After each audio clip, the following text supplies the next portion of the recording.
We are recording, and then I'm going to hit the flag. All right. Well, good evening, everyone. Welcome to the Hopkinton School Board meeting for Thursday, October 29th, 2020. So why don't we'll start with the Pledge of Allegiance. Mr. Goupel, since I blamed you for the drip sound, do you want to kick us off? I pledge allegiance to the flag of the United States of America and to the republic for which it stands, one nation, under God, indivisible, with liberty and justice for all.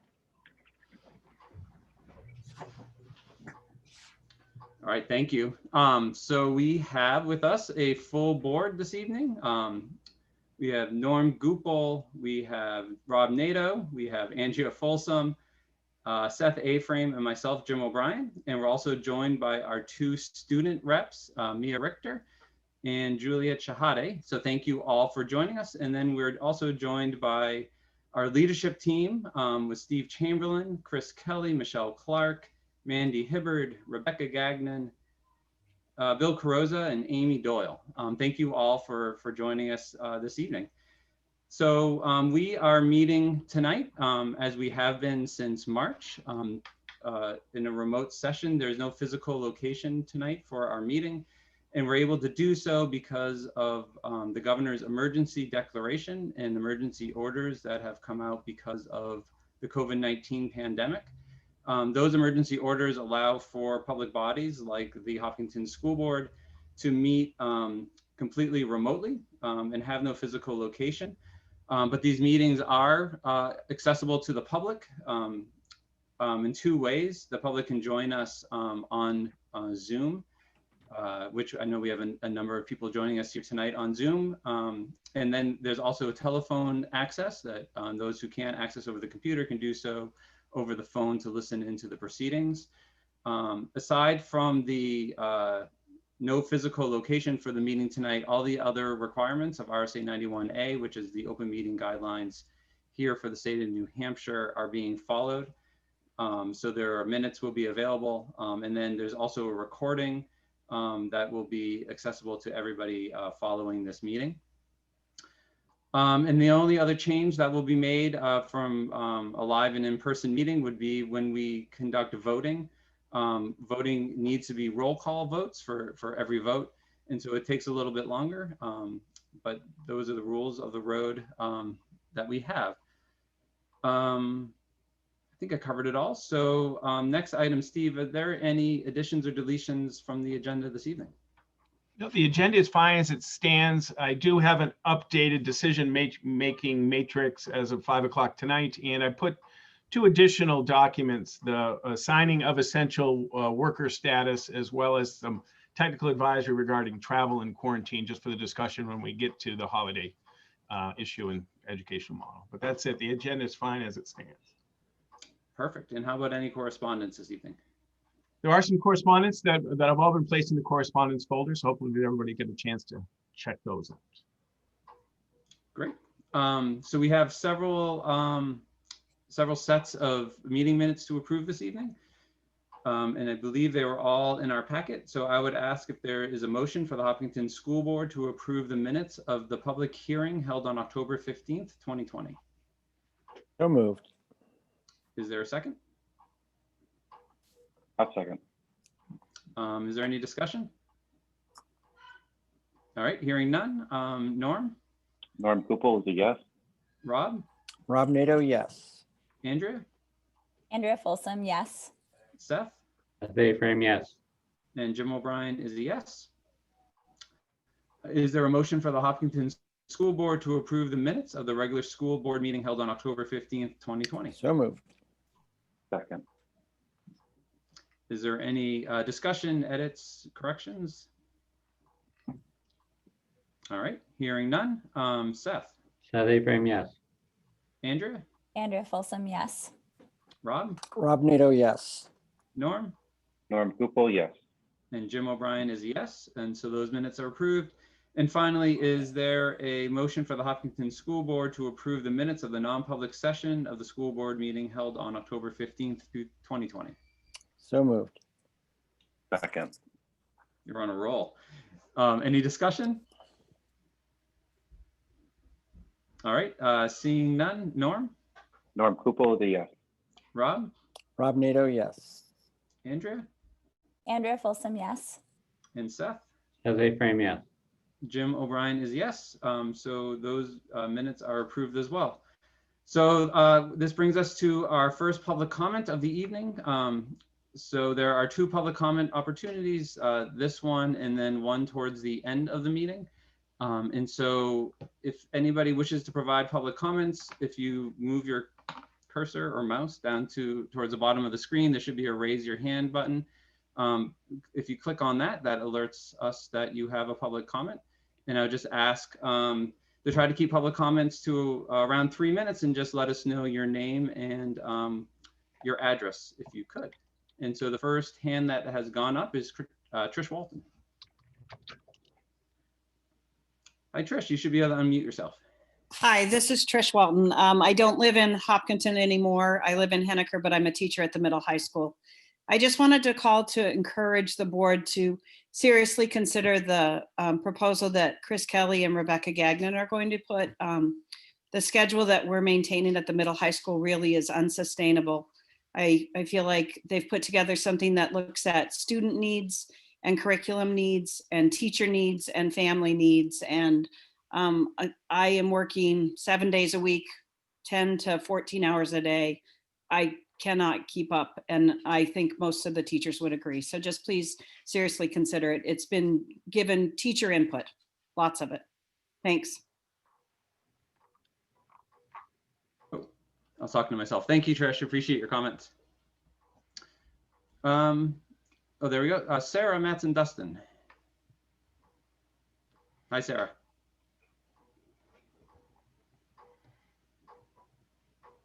Dustin Road in Kentucky.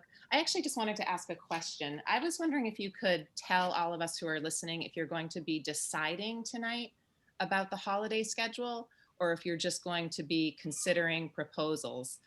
Because if you're going to decide, the other public comment opportunity isn't until after you will have decided. So all of us who would like to provide input about that should do it now. But if you're just going to hear proposals, then I know it would be very useful to me, and I imagine to others as well, to hear what's actually on the table and what the rationale is before we respond. So I'm hoping that from a process standpoint, you'll be able to tell us what the plan is. Thanks. Yeah, thanks, Sarah. That's a great question, and I appreciate it.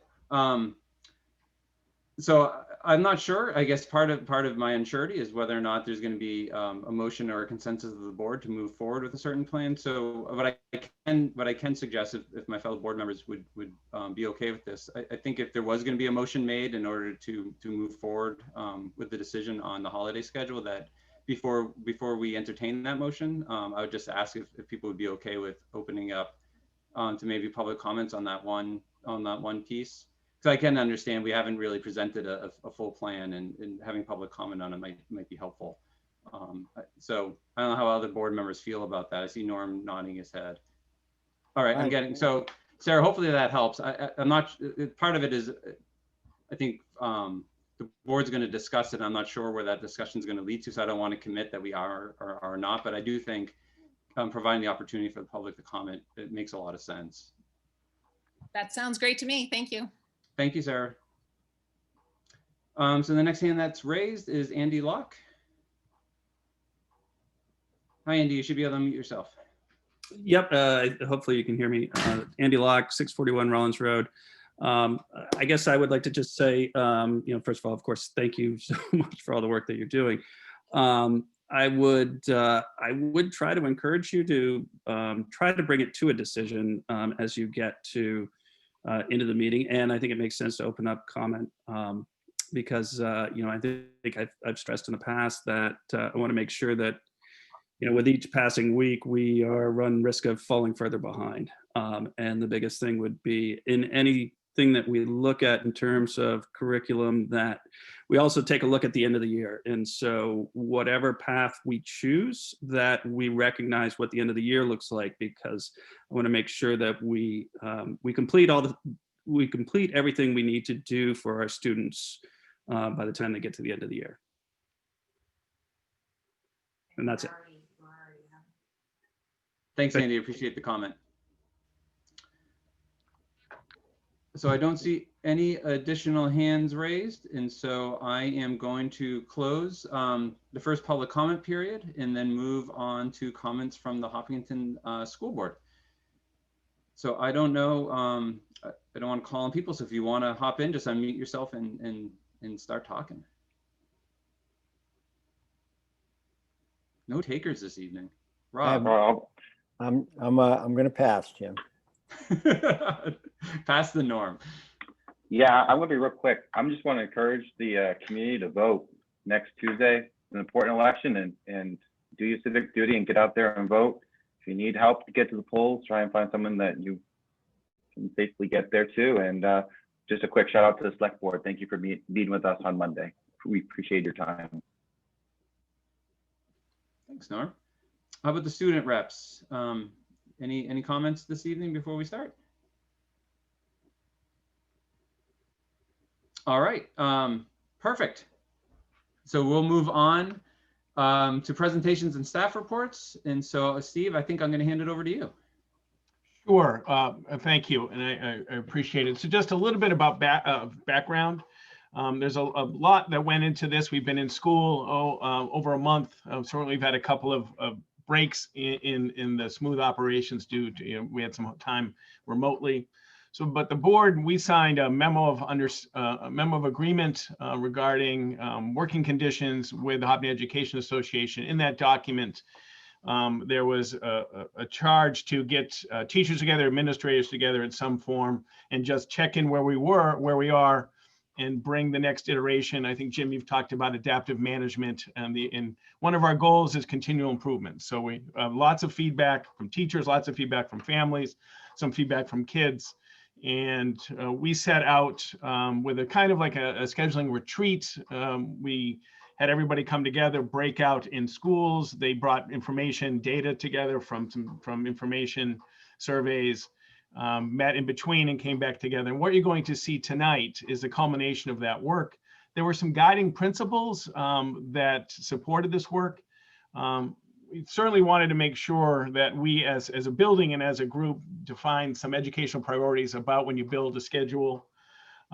We wanted to clearly articulate what the concerns were and the issues, develop a solution, understand, also take a look at that solution from other perspectives. What barriers does that now inhibit, or what issues does that create? And then, is the change worth it? Fundamentally, is a change for what we're going to get? We like to, Bill's quote is the juice worth the squeeze?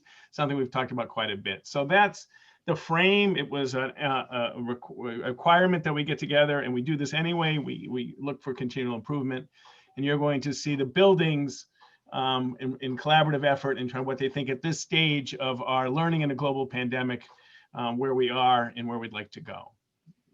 Does that work? Is that all right as the frame? I think that's perfect. Bill, so we're going to start with Bill, and I've hopefully enabled Zoom that everyone who needs to share their screen can share their screen. And Bill, I'll turn it over to you. Look at that success. I like that.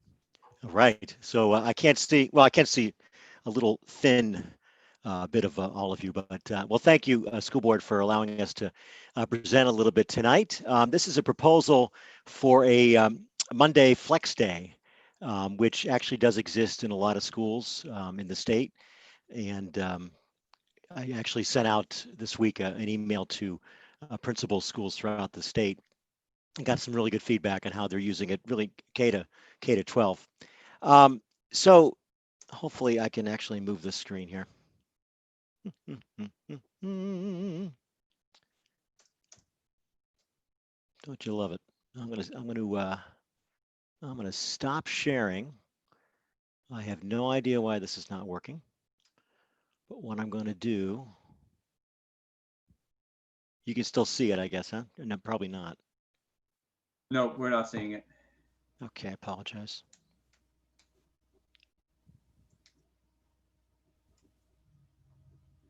No idea.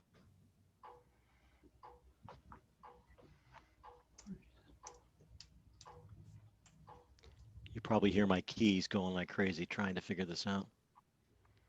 No idea, boys and girls. Want to share one more time? Are you trying that? Um, yeah, let me try. Let me see if maybe this will work better. Yeah, let's try this. Okay. Yeah, There you go. there we go. All right, very good. So I have said for a while, collaboration is sort of HMS's fuel. I would say that really for all of us. Professional learning communities are our operational framework. And I won't go into detail on what PLCs are, but basically the concept is that um, every member of our staff is part of a professional learning community, whether it's teachers or special educators, reading specialists. They meet together on a weekly basis, sometimes twice a week. And really all the research shows that if you want to increase kids' academic achievement, you really need to meet together to do it. You know, the old days when I started teaching, you pretty much were a silo to yourself. You know, you met in your room with yourself pretty much. You might have an aide in your room, but rarely did you talk about pacing or curriculum design or anything like that. And so that's just who we are. It's been that way for many, many years now. And as part of that, not only do we have PLC meetings, these people together within a grade level, but also we have various operational pieces like our data team, where we look at data that we've collected on individual students, and we get together and we figure out, you know, which kids need more support, whether it's on the upper end or perhaps they're struggling with something, whether it's math or literacy. We meet together, we make those decisions on a regular, sometimes quarterly basis. And then we decide, you know, do they need to have referral for special ed, or do they need perhaps an opportunity to get some more reading intervention, or just some different ideas on how to teach differently in the classroom. Those are things that we've been doing for a long time at Harold Martin School. Something called Wraparound, which is very similar to that, except it involves the less academic things, maybe more in the behavior or social emotional learning areas, as well as maybe speech and OT. So that meets on a regular basis as well. Lots of student-specific consults, especially around our kids who are maybe have complex needs. And obviously, we have lots of parent teacher team meetings, especially in special ed, which obviously is mandated, but also, you know, for many other ways as well. Those are all things that we do in addition to our normal instruction. So some of the concerns this year, based on our, you know, our hybrid learning model, because of COVID, collaboration time is limited in the morning. Although we're very appreciative that so many parents were able to adjust their schedules about 15 minutes so that we could bring kids in a 7:45 instead of 7:30. That really gave us some time to be able to have some, especially some of those consults. Planning for home days and doing a really good job of that, it actually takes quite a bit of time. It's a whole different sort of process. We want to make sure the days that they're not in school are, you know, robust in some capacity, that they're able to really use that time wisely. Safety measures take time. You know, a lot of cleaning, a lot of making sure that the cohorts are together, making sure we're not spending too much time. You know, obviously mixing cohorts, that sort of thing. We designed our unified art schedule to provide about 10 minutes in between classes, especially for library and phys ed. So we lost a little bit of time because we had to put more time in between classes for cleaning. And you know, parent meetings during the day, we're concerned about we're always kind of concerned about this because it often takes classroom teachers and others away from instruction. But you know, given that we have a lot less in-person instruction time right now, we really, as much as possible, want to power up the time that kids are with their teachers, especially around literacy and numeracy. We have a problematic coverage issue, which is unique to this year too, because we're trying very hard, especially for instructional assistants, to not mix their cohorts. So in other words, if they work in certain classrooms, we want to keep them in certain classrooms and not mix them throughout the building in different grade levels. So that, you know, is taking away some of our flexibility when it comes to covering, you know, meetings so that teachers can go to meetings. Which, by the way, are all done on Zoom now, but still, you know, they can't be teaching and on Zoom at the same time. So our potential solution is something that's pretty well known in the state called a flex day. What we're thinking right now, and again, this is flexible, hence the name, but we would utilize every Monday to do this. You know, Monday's kind of an irregular day anyway, you know, team A or team B day. So, you know, every other week, as you probably know, kids come to school on a Monday in the elementary schools. The way we're looking at it now is teachers would meet with their full class every morning. That would actually provide a full class community, all, you know, 17, 18 kids as opposed to half of them, whatever their class size is. That again, it would be on Zoom or Google Meet. That meeting in the morning would, preview the plans for the week. They might review some content they learned the week before. It's a good check-in for the week. And we would continue reading intervention and perhaps special ed intervention, whether it's in person or Zoom on that day anyway. So a lot of kids would still come in if they had specific, half-hour sessions with an interventionist.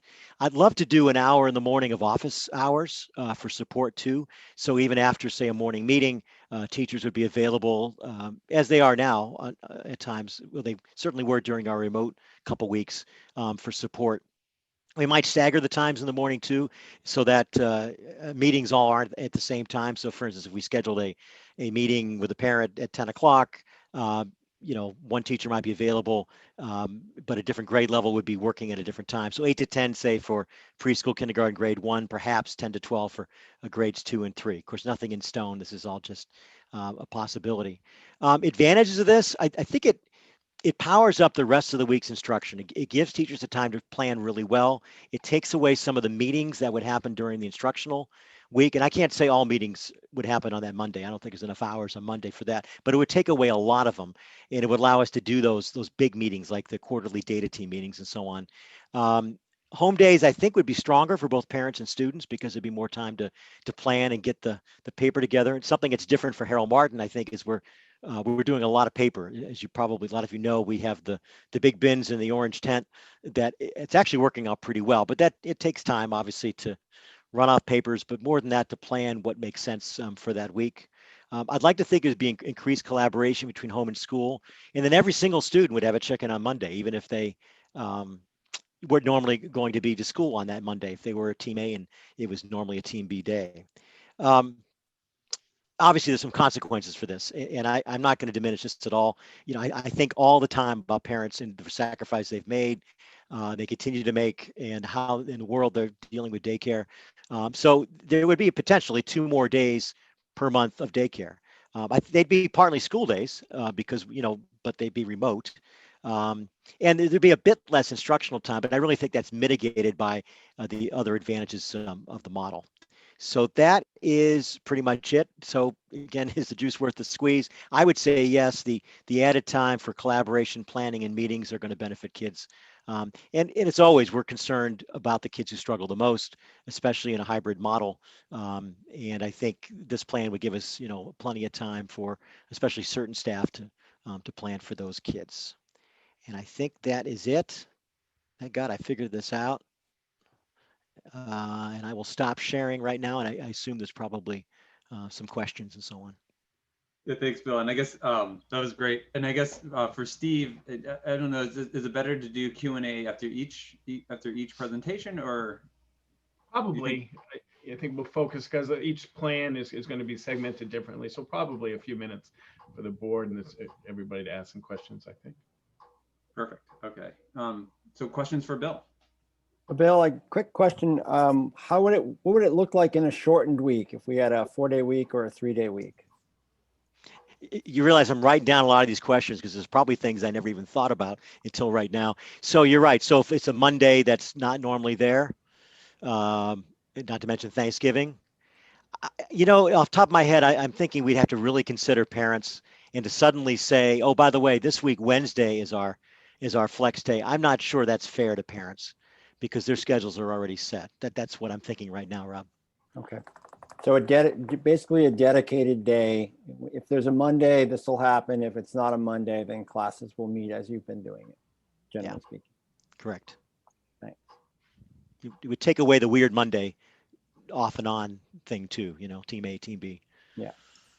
How much time on the Monday do you expect that the engagement with the children will be through a remote platform? I expect in 2 hours perhaps, but I think part of that is office hours. So it would be, up to the student if they wanted to interact with the teacher. They keep the Zoom open. That's kind of what they do now, I think, at times. And if they wanted to come in, that's fine. I think, they also entertain emails from parents. At Harold Martin, you might get as many parents with questions as you obviously would with kids. 2 hours probably tops, I would think. Do we, just jumping in, Bill, do we have the technology access for our students to be able to do this? Great question. I should have said that. I think that's problematic for sure. In talking, I talked to Michelle Marino the other day about this, and most parents have some level of computer or phone. And I think if it's a morning meeting, check-in sort of thing, for now until more devices come into the district, and again, we're hoping to get some devices that are going to go 4 through 12. We're hoping that some of the parents who don't need devices, hopefully they can come down to Harold Martin. I'm thinking that probably, since it's short term and it's not deep instruction like on a typical remote day, I'm thinking, and I could be wrong about this, that most families would have some device, and I'm hoping if it can happen, that we can loan out some devices as well. Bill, this is a question just born completely out of ignorance. But I'm just curious, like in pre-pandemic times, like how many hours a week, and this is like a range, it's not an exact number, but I'm just curious, how many hours a week do our teachers have for collaboration and preparedness? Sort of what's the normal, if we were in normal times, what's a normal collaboration sort of time look like? Sure. Built into the schedule, they have one 45 minutes to an hour a week, and at Harold Martin it's usually 7:30 to 8:15. Years ago, we kind of talked to HEA and came up with the time, because technically 7:30 they don't have to be at school. The way the CBA reads is the principal can require it, but I think the spirit of that was like once in a while if there's an emergency or something. But again, HEA and teachers were so good about just dedicating at least one day a week for that. I would say they meet generally once a week anyway for lunch, at lunchtime. They might sit down and eat lunch and talk. Sometimes we talk about how the lunchtime meetings should be like planning field trips, the logistical stuff of a team, and the PLC time should be really about curriculum and instruction and pacing and problematic instructional issues and those sort of things. 2 times a month they have staff meetings, which are about an hour a piece, and then generally most people are on a committee, which is another hour a month. So I didn't add all that up, but that's but obviously they find time from 3 to 4 that's beyond their contract very, very often too. And data teams as well, Bill, that's a strong component of your collaboration. Right. And that would be hopefully we would still pull this off. We'd still pull off data teams if we didn't get any extra time, but it would be difficult. The Monday, we would definitely do a data team on Monday, every 6 weeks or so, something like that. Maybe more now that we're into the year a little bit. So when would you foresee the change in the schedule? As soon as possible, but I think I'd want to give parents a couple weeks to plan. I think if we all thought, that might be problematic for them not to have the opportunity to plan. And we did that. We gave people a week when we changed the morning from 7:30 to 7:45 drop off, which doesn't sound like a lot, but I think for some parents that was significant. So we were kind of looking at the 16th, 2 weeks notice, and we had talked about providing at least 2 weeks notice.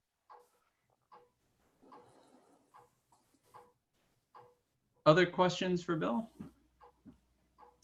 I guess I have a question, and I don't quite know how to put it. I know that PLCs generally have been used for academic excellence, and I just wonder if that is still necessarily our main focus this year. I know we're a school, and so it seems like academic excellence would always be top of mind, but I also recognize that this is a really different year. Our kids are only in school in person, every other day. And so I guess it's just my question is having more PLC time mean that we want to shift our focus more onto academic excellence opposed to, I know we talked a lot of connection and meeting kids where they were at and kind of the social emotional components of schooling and importance of that. And so I was just wondering how that fits in with this. Well, I would argue that collaboration, we can use that term generally, whether it's you know, in a PLC meeting or whatever. Collaboration will actually make us better at meeting those original goals of making sure literacy and numeracy are prioritized.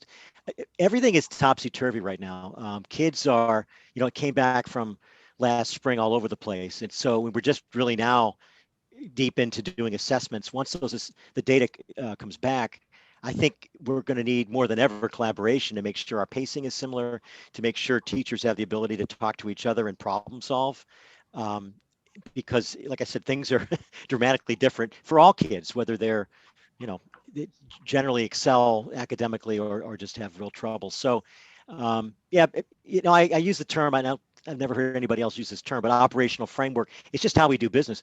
You know, PLCs were essential when we were remote last March because it was my way of, as everybody's way really of finding out what was going on. I meet, by the way, another thing I do once a month, even now, I meet with every with the PLC leadership team because every PLC has a leader and they're paid a small stipend, and that's my way of finding. It's kind of like my leadership team. During the pandemic, we met once a week, and during the pandemic, we're still in the pandemic. During the last spring part of the remote. And that kept us alive more or less because it was our way of being able to plan you know, what it is we were doing, you know, especially in a remote time when things were very different. Things are still very different. They're differing in an in-person sort of way. So I would argue that it really doesn't matter what period we're in, PLCs or some people call it community of practice, whatever you want to call it. It's essential for schools, certainly our schools, to run well. Bill, maybe you said this and I missed it. On Mondays, I understand if we went with this model, there'd be a 2-hour, some sort of 2 hours or less sort of, you know, class time, group time. Would there be other assigned work for homework during that day? I mean, I'm just wondering what the curriculum looks like for the students. Yeah, I think so. I think it would be kind of like another, like a home day, kind of like it is now. I think the way teachers are planning it, the off Mondays as well as the off Tuesday, Thursdays, Wednesday, Fridays, they all, you know, have a certain element of homework assigned for that day. What I like about the Monday a little bit is that it sets them up for the week. You know, this is what we're going to be doing this week.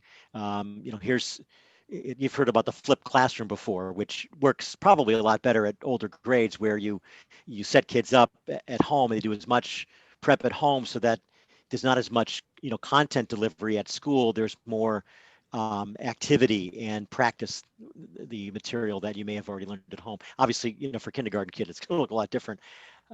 So yeah, Monday should be a good day to set the week off really well. And I think, you know, it'll probably be actually in some ways a little more powered up. Certainly if you were not going to have school at all that day, it was the off Monday.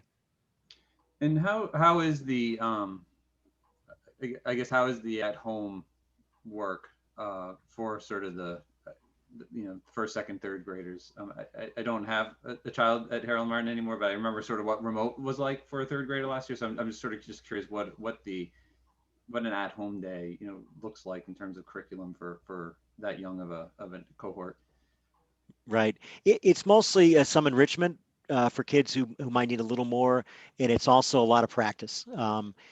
You know, it's not as robust as it would be if teachers were available to teach that day, whether it was remote or not. You know, I can't say that it is like a regular learning day because, you know, clearly we traded a little bit of remote for in person. But since the teachers have to teach every day, that, you know, it's not like again last March when they were available every day for all the kids. And if we ever went remote again, that's what it would be. I think we would do the team A, team B concept for remote. So it is practice, it's enrichment. And I'd like to think it, you know, if we had more time on Monday, we could kick it up a notch and make it more relevant and more robust for parents and kids. Thank I you. can add a little bit of a comment about that. It's, you know, a lot of it is one-on-one with your child. You know, they're not able to do this work on their own. They're constantly going to their parent. If that parent is trying to work and they consistently need help and guidance, they simply aren't able to do the homework on their own. And, you know, it is a concern to the working parent who is trying to work, who has to take time off. It's also a concern to someone who is not specialized in it. You know, you have people who are hired to watch this individual child who parent is working and they're not specialized in it. So whether the child is getting that education experience with this work, you know, it's not going to be for every single child. That's just my experience, Jim. Thanks, Norm. Any other questions at this point for Bill? All right. Thanks, Bill. Thank you. Steve, you want me to hand it back to you, or do you just want to have Amy go next? You can steer our Sure. ship. Happy to have Amy step up and just talk about the discussion she's had with the team and what where Maple Street School's at. Hi, everyone. Good evening. As Steve mentioned, as we were part of the group that really looked at our current schedule to see if there were improvements or things that we needed to do. And in consultation with my staff, we're not proposing any changes to the current MSS schedule at this time. That's super quick. Thanks, Amy. Brevity. Any questions for Amy? I think that's great, Amy. So I guess why don't you have the same basic issues that Bill's having? Well, I do think that the early learner is a little different than the upper elementary and middle school learner that I have at Maple Street. Little bit different needs. Certainly, we would welcome the opportunity for more collaboration. But I think Bill's last slide really looked at is the juice worth the squeeze. And right now, I think teachers at Maple Street are really wanting the in-person instruction and giving that up. Right now we have kids in the building 3 days one week, 2 days the next week. And we really are just wanting to maximize that in-person instruction. But I do think that the needs of the buildings are very different. We have our PLC time. We are PLC driven, as Bill talked about, those meetings that you have to talk about the 4 essential questions of a PLC, meetings with parents, special ed meetings. I mean, there are a lot of those things still happening. I think it's just that trade-off of not having the in-person instruction that the staff really wants to maintain, at least for now. Without the devices, I think that our ability to do a really robust remote day would be a challenge. We have I've done, some preliminary surveying the teachers have. We would need about 50 devices at Maple Street for it to really work. And that's a lot. It's a lot of kids that would struggle on those for an additional remote day. So when in the day are so the various meetings that you talked about, when are those happening in the Maple Street day? So similar to Bill, when Bill talked about time that his teachers have to plan, it's very similar at Maple Street. Students have specials, and at Maple Street and at Harold, they have wellness twice a week. They have music, they have art, and they have computer science. And so for those blocks of time, kids go to their specialist, and so that's about 50 minutes every time they go. And then they also have one time per month that they meet after school with their PLC. So Tuesdays are our heavy meeting days. We have a full staff meeting. They meet as a PLC. We come together as a building if there are some building initiatives that we need to work on. And then we have the district committees that also meet. So we're trying to engage in that collaboration during those times. So teachers are meeting as a team and to do the PLC work primarily during the school day, and then for that hour after school.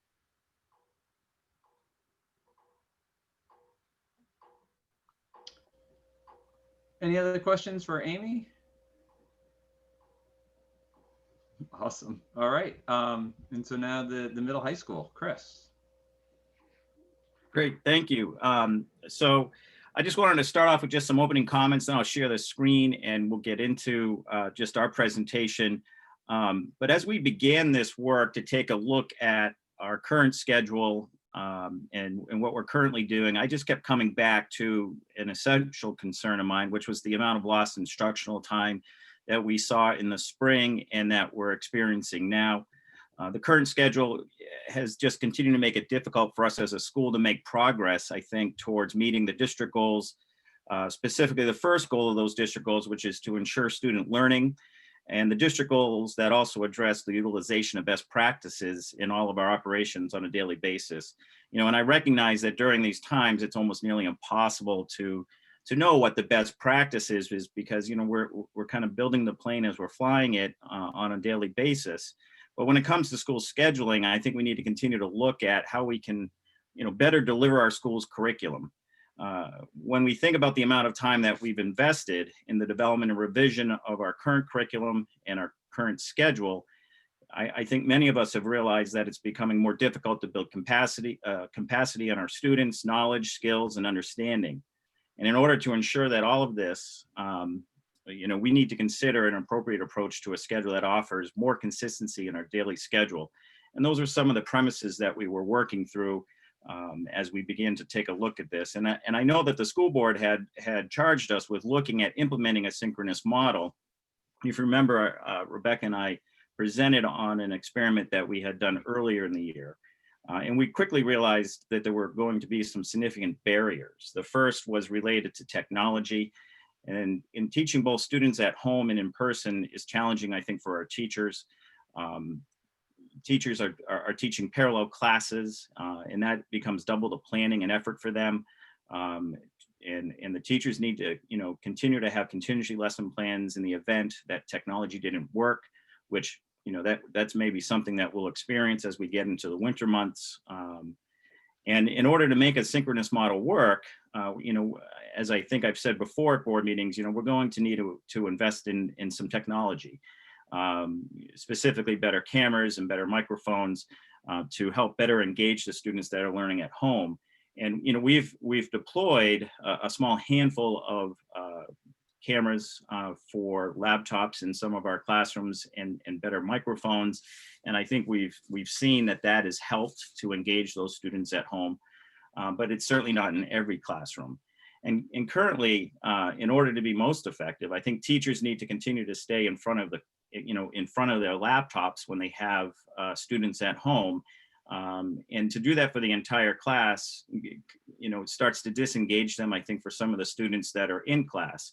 And that's vice versa too. I think naturally when we have people in front of us, we're just engaged with them more than some of our students at home. And it's just a constant reminder for a teacher to continue to check in with those students. I also think that the students have had some difficulty at times seeing, you know, just some notes that are written on the board and just having, you know, feeling like they're interacting in part of the class when those students are in person. And so as we continue to look for more appropriate technology, I think that's something that we're going to have to consider if we move towards a synchronous model, because that's, you know, I think that's going to be, you know, some expensive purchases that we need to look at to make sure we get the correct equipment. And I think, again, as we mentioned before, staffing is also something that another issue or barrier we would need to address. You know, in order to move to this full model of synchronous, Rebecca and I have worked and spoken with Steve. I think we would need to hire 4 new staff members whose job it would be to monitor those classrooms that we have covered right now, where the teacher would be working remotely. And this is mainly because the current staff that are overseeing these classrooms would then need to be made available for students who are assigned a one-to-one instructional assistant or providing classroom support as per their, you know, students' IEPs and the accommodations that are written in those IEPs. So when I take all of this into consideration, we begin to think about the schedule that may address or should address student needs, curriculum needs, family needs, similar, you know, what Bill had talked about earlier.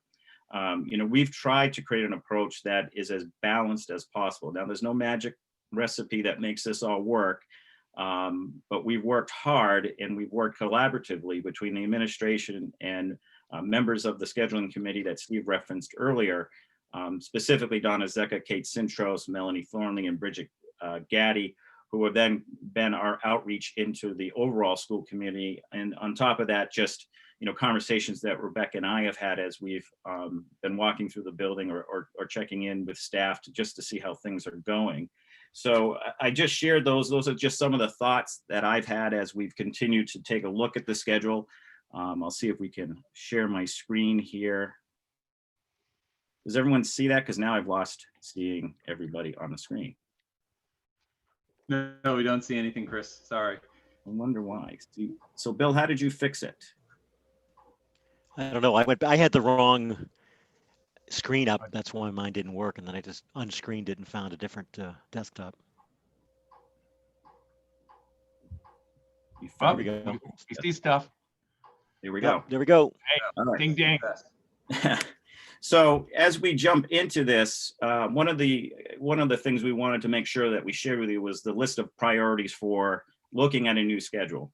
You know, you've heard me say I sound like a broken record. I think since May, you know, one of the things we want to continue to look at is how do we increase our instructional time, and to address asynchronous work completion is just another concern. One of the conversations I've been having more of with both middle and high school staff is on the 2 days that the students aren't in school, trying to get them to complete the work has been difficult.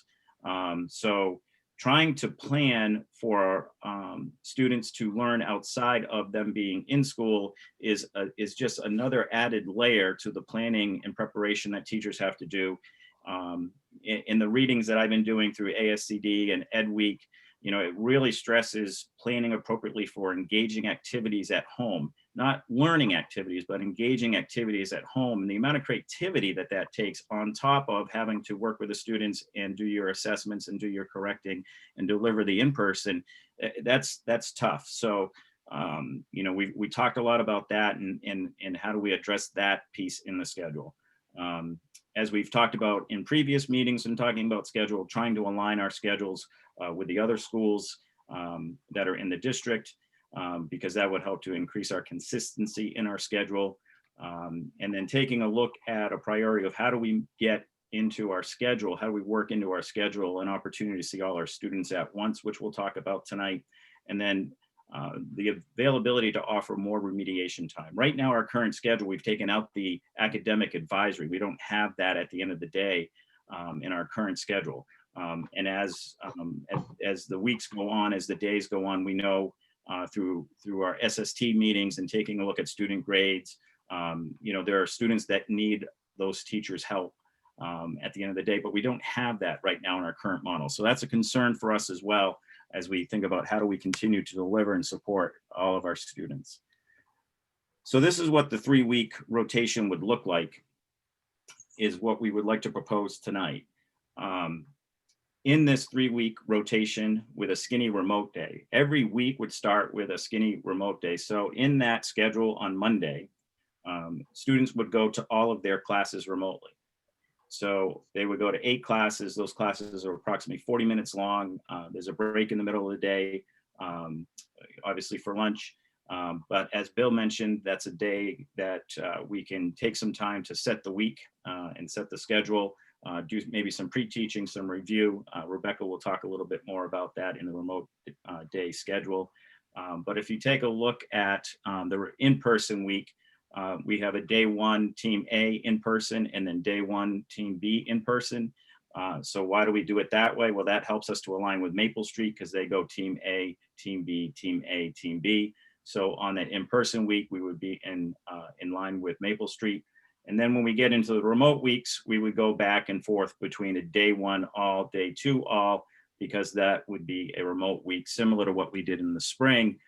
But every Tuesday, Thursday would be your day 1. Every Wednesday, Friday would be your day 2. That helps with consistency and planning, I think, for students and for teachers to know every Tuesday is going to be a day 1. Every Wednesday is going to be a day 2. That helps, I think, with just overall scheduling and just understanding where we are in the month of the week. I think there's a lot of benefit to that for all of our students and staff that are involved in just the daily operation of the school. Did you have any questions about this slide? Because I know there's a lot of information in here. So I'm happy to stop after this slide if people had particular questions before I go further. I guess it's less of a question, but maybe just to make sure I'm reading the slide correctly. that through in this model, over the course of 3 weeks, a student would have 2 days of in-person instruction. Just want to make sure I'm seeing this correct. That's correct. So they would come in, and we'll talk a little bit more about what would happen during that in-person week later in the presentation. Cool. Thank you. Yep. And Mr. Kelly, would you be discussing the end when this would go, the schedule? So it'd start like, is it like go into like January, or just how long is this your proposal for? Well, I would see it, going in through the end of the year, unless something forces us to go back and take another look at it.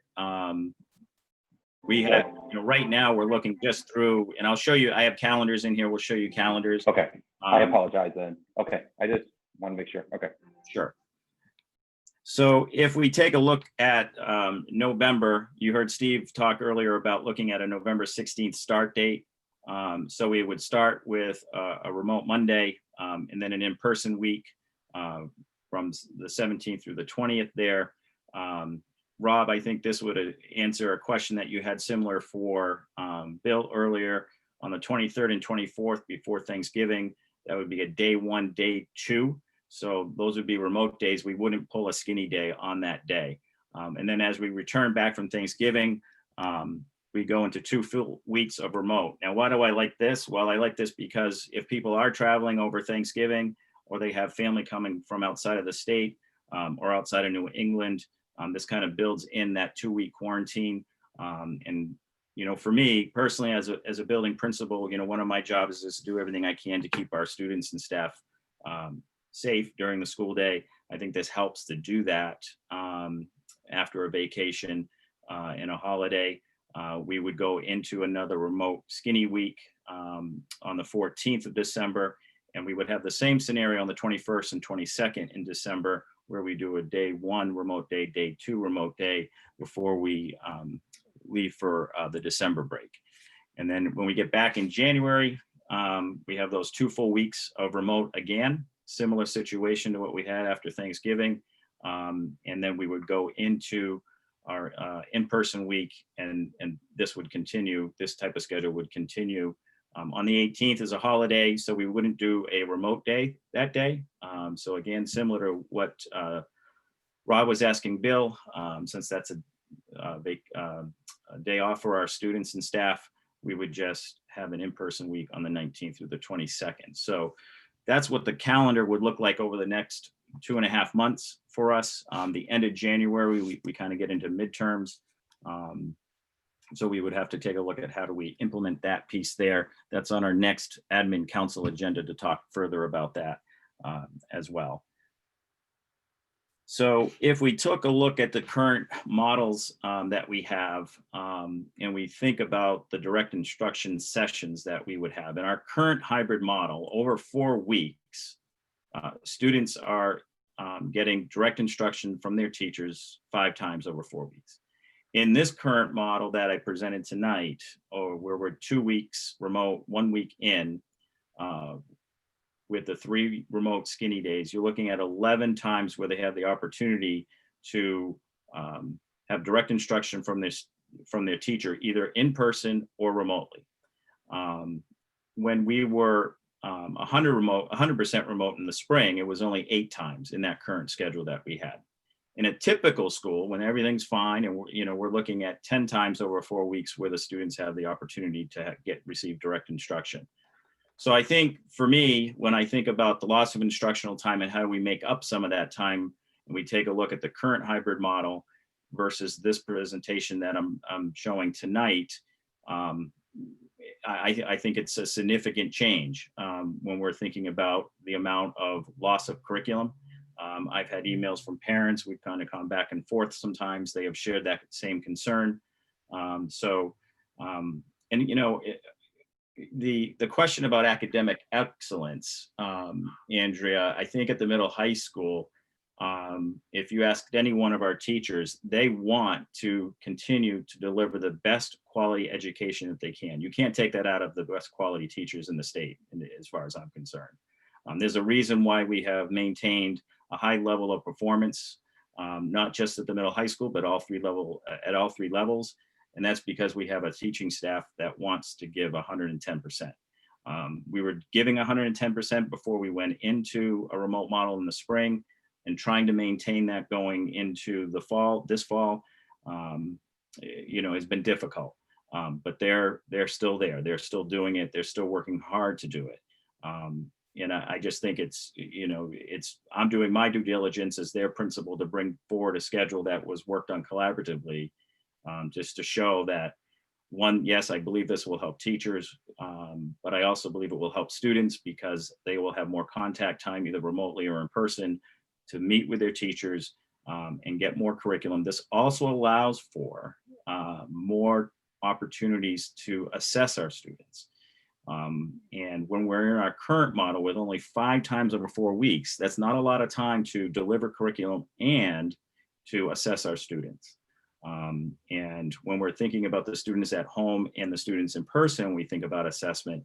That in itself is another difficult thing for our teachers to do, because now you're trying to figure out, how do I get my assessments maybe into a Google form or a digital format so that the students at home can take those assessments at the same time that our students in person are. And so even the assessment environment is different for our students, and that's something I've been thinking further about, and I get kind of concerned about.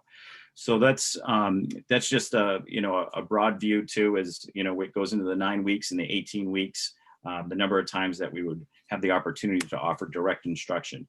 Just keep in mind that, in the current hybrid, that's talking about them coming into school, but the current model that the model that I'm presenting tonight is both remote and in person. So this is where I'll turn this over to Rebecca to talk a little bit over the next 3 slides, and then we'll open it up to questions. Thank you, Mr. Kelly. So I get to kind of talk about some of the,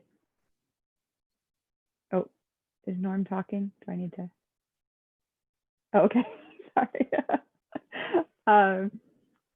We're going to talk about some of the nuts and bolts of what this actually looks like. The Skinny Monday, similar to what you've heard, just to kind of reiterate, this is going to give us an opportunity to lay out what happens throughout the week for the students. So an opportunity to introduce some new concepts, make sure that people understand when they come in person, what they'll be doing during those days. Similarly, when they're doing remote instruction days, what those will look like and what the expectations are. Also, by doing the Skinny Monday, we would have consistency with the other district schools, which is one of the priorities that we addressed. Thank you, Mr. Kelly. When we do the remote learning days, we sat down and we kind of talked about, we recognize the concern about being in person and having contact in person, and what we kind of try to balance and weigh out, what do we give up in one scenario or the other scenario. So when we look at the remote learning days, some of the things that we saw that were significant strengths for students and for teachers and for support staff is that it does allow us the increased direct instruction time over the current model that we have now.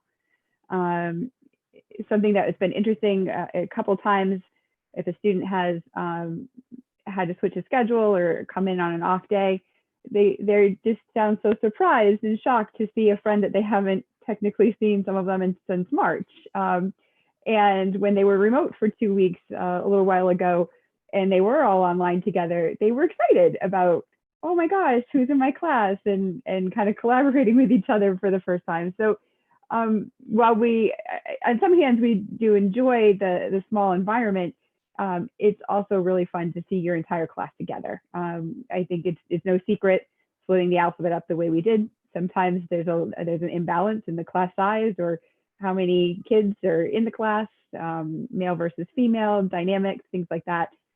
So bringing them back together and having them participate together for those remote days would actually be an asset for us. Providing some structure, we like structure.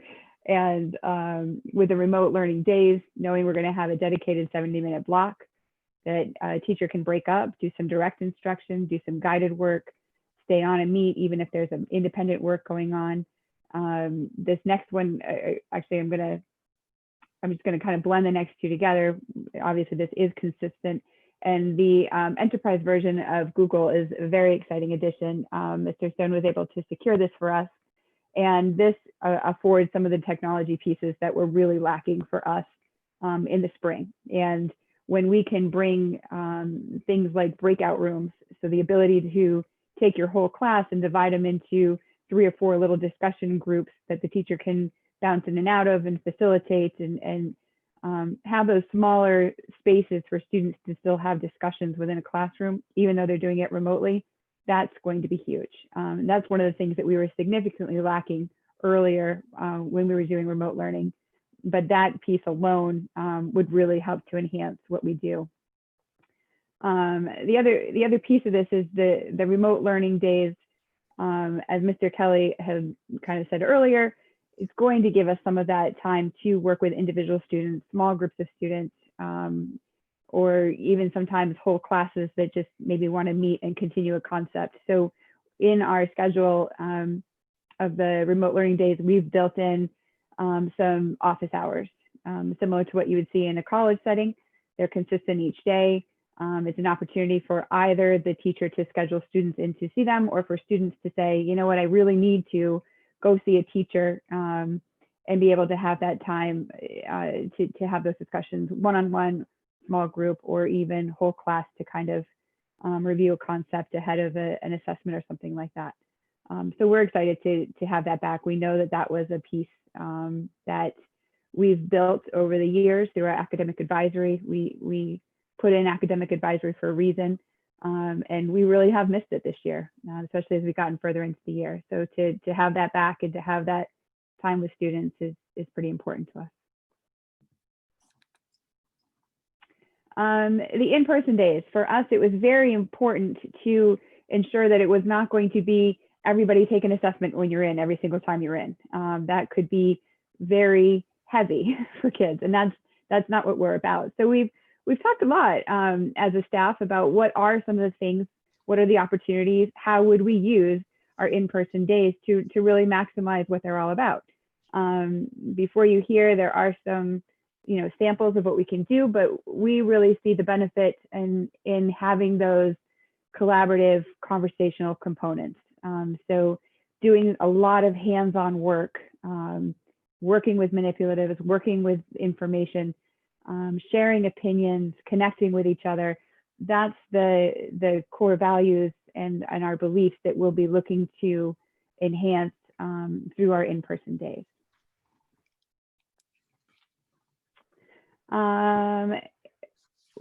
We very much recognize, as we have all along, that we understand remote learning is difficult for students.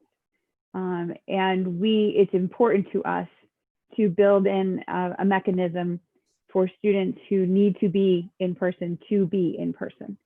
The way that we will select this is it's not just, well, because you're in this category, you're in school. But we want to look at a broad section of different data points and try to figure out who needs our support at any given time, and how do we offer that support. So what we look to decide who comes in for those in-person times, we would look for students who have been through a referral process as needing help. That's not a referral process for an IEP or a 504 plan. That's just I have a concern about a student process, and that comes to our student support team. Sometimes these referrals come from teachers. Sometimes they come from specialists within the building. Sometimes they actually come from parents who say, I'm really worried about my kiddo. They've been doing really well, and all of a sudden their grades are just dropping. They're not getting stuff handed in. I need some help. What are your strategies?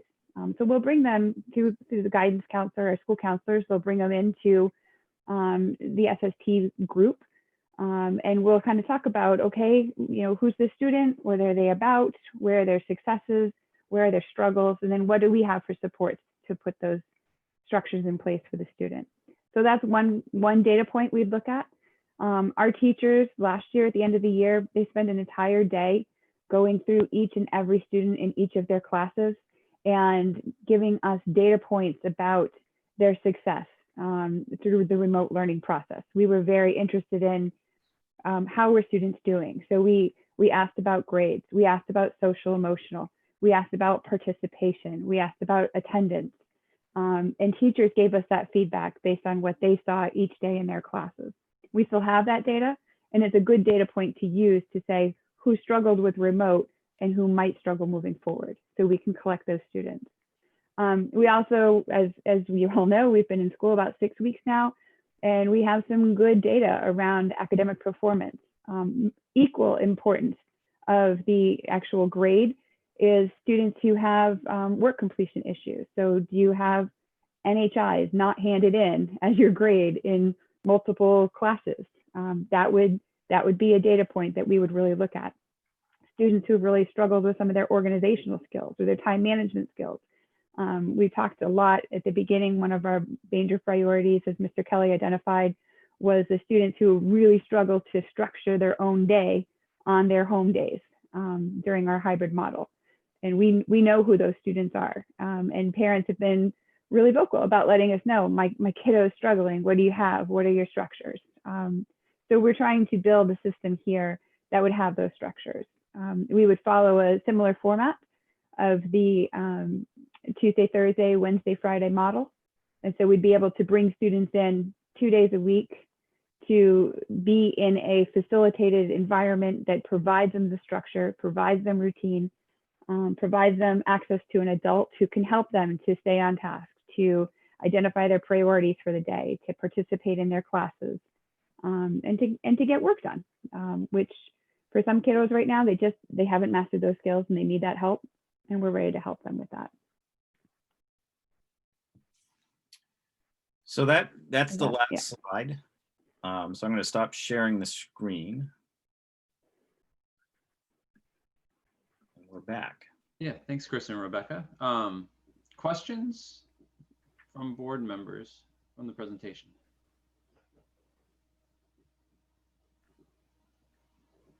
I'm really curious what our student reps think about this, Jim. If Well, let's ask right now, Chris and Rebecca questions, and then we can get into a discussion amongst ourselves. Okay. I think that sounds great. I have questions. Maybe I missed this. Where will the teachers be teaching from during the remote weeks? Oh, there you guys are. I was like looking for you on my screen. Where will the teachers be teaching from during their remote weeks? I think that the teachers who have asked for accommodations and teaching at home would remain teaching at home. And then I think I'd have to work with Steve on this too, but I think if I remember correctly, when we were talking about back in the August 6th board meeting, staff would be in the building teaching from their classrooms. We talked about that at the scheduling committee as well, about teaching from their rooms in our schools as much as possible, as fullest extent as possible. And would all of these classes, these remote classes, would they all be taught live?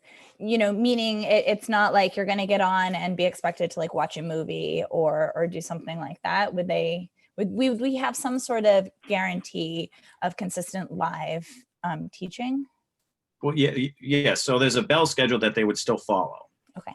So similar to what we did in the fall, we had 60-minute long classes, and in the current schedule that we would look at, those classes would be a little longer. But if you remember, not in the fall, in the spring, it's okay. I caught myself. We had 60-minute long classes, but we followed the day one, the block 1, block 2, block 3, block 4 schedule, because as we've mentioned, kids need the structure. And what we're experiencing now on those days that they're not in the school, because there isn't a bell schedule for them to follow and log in remotely because the teacher's available, like it was in the spring, they're just not completing the work. Andrea, I think what's really important, you brought up something, and it's very important. I should have mentioned it. These are classes.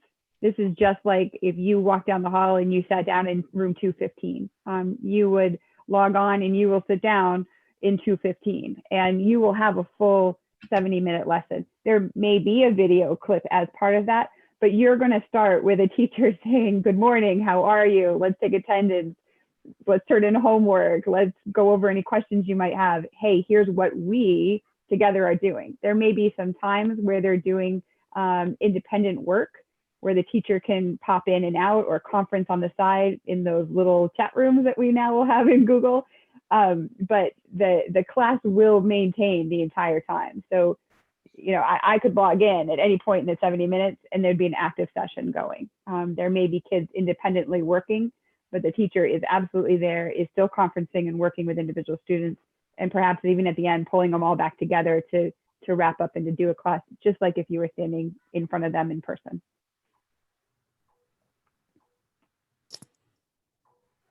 With this new schedule, is there still a full remote option? So the students that are fully remote now not coming in during the in-person week? Just they don't want to be in class at all, like they're not comfortable going to school and they want to be full remote. Yeah, I would believe that would stuff to be on the table. If they're not comfortable coming into the building in that in-person week, then we could look to still keep it remote. That's already set up, you know, for our kids. So I don't see why we would take it away. Chris, do you have a budget put together for technology? You had mentioned for synchronous learning that you had thought there would be additional technology needed. I'm just curious if there's a budget put together for what those needs are. I don't have a budget put together. I do have some costs of different cameras and things. And you know, you could to get a conference camera that would do the job that we would need it to do. You know, you could pay as little as $300 and you could go up to thousands of dollars. So it would get expensive pretty quick. So we don't know what the cost is. Yeah, Matt is putting this together. Okay. And you know, as we've heard, there is the governor approved some additional funds, which now made available in the last week or so. So you know, I asked the high school to put together a staffing need, and Matt is putting together a technology need for document cameras. The major purchases in order to you know, it's document cameras and audio visual. You know, Steve, just on that point, I mean, I don't want to get hopes up. With the Chromebooks, I mean, availability was a problem. I imagine this kind of material is also difficult to acquire, and the idea that we could turn that around quickly may or may not be true. Seth, that's a great point. Matt told me that the like the document cameras are about 8 to 10 weeks out right now in order. So yes, that's a great point. Okay. Just wanted to make sure expectations were properly set. Thank you. I appreciate that very much. Can I add one thing I should have slipped in the presentation part of this, but I think it's important. I know we talked a lot about social emotional aspects of being remote for students. And ironically, one of the things we've struggled with now in person is time for our clubs and activities to meet. It's really hard. They don't have lined up schedules. By the time the day ends, a lot of our students are involved in other after school activities. In the morning, it's just a little earlier than a lot of kids can do. I mean, some have for some of their clubs, but a lot of them haven't been able to. So with the change in the structure, we're really interested in being very clear about all the different clubs and activities that are available to students and publishing that calendar, and finding some creative ways to make sure that students are getting involved, are connected, do have activities available to them that they're interested in, and that we can kind of continue that for them more than we've been able to do right now. I think that's a big piece that we're not ignoring in this equation at all. Rebecca, I got a question about the kids that are struggling to get their work done at home. Not a new problem, but now when home is all the time, a far bigger problem. So do you foresee that they would be essentially doing their remote weeks in the building in like a learning center? And do we have this, like, I'm sure you've thought about staffing, but a sense of how many kids that might be? And yeah, so yes, we'd be doing it in the building. We have thought about the staff that we have. Obviously, we do have some people now who are hired to help with the remote facilitation process for teachers. We would shift them. Instead of being remote facilitators for the teachers, now they'll be remote facilitators for the students. And I think what's important about this is we'll use some of that office hour time to be able to do some skill development. So I think it's important for kiddos to know, you know what, you're here because you don't have the skills yet, but we're going to work with you on like a 6-week cycle. So over the course of 6 weeks, we think we're going to help you develop some of the skills you really need to be able to feel more successful, to understand how to manage your time, to do some better organization, because we're going to give you some direct instruction, some real skill building. And if you're successful and you're doing okay and you're ready, you can bounce out. And then we can replace you with somebody else who might be struggling and that, you know, did okay for a while and now is starting to wane a little bit and needs that reinforcement, needs somebody there to help them through it. That's okay. So we'll bring in people as they need to come in, and we'll flex out people as they are feeling confident, want to give it a try on their own. You know, if they're not successful, we can rotate them back in. I do think what's important is, you know, the calendar we laid out really is that 6-week cycle. And that will take us to the end of the semester. I think that's a really great time for us to be able to just reevaluate everything. We'll be at the midterm point. We'll be safely through the holidays. We'll be ready to maybe know what vaccines or what's available and what that timeline looks like, you know, as our whole country kind of enters a new phase in 2021. And I think it'll be a great opportunity for us to reevaluate too during that midterm season to try to see, is it something we continue? Are we safer to go back? Are we needing to look at something different? I mean, I think this year has definitely shown us this is a year to consistently recalibrate, and we can be posed to do that. I'd like to also stress, it's not just for students who are identified either. It could be any student. I don't want that stigma that this is just for students involved with special education, because we know that there are other students who struggled in the spring that were not identified because they need the structure of school to be successful. And it will also, one of the other things we realized with this schedule when we rolled it out in working with Nancy Early and Kristen Nesky, who offer really important services, it was tough for them to try to line up their schedules with our schedules and get a consistent schedule where they were able to meet the needs that they needed to, or meet those parts of the IEP that they were responsible for. So this would help them as well in offering those services during some of those office hours.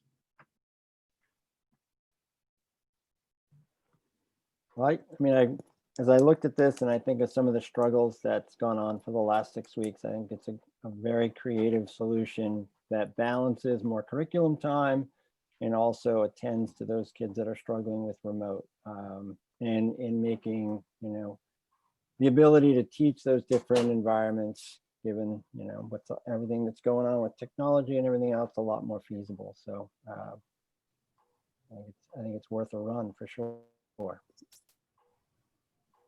Other questions for Chris or Rebecca?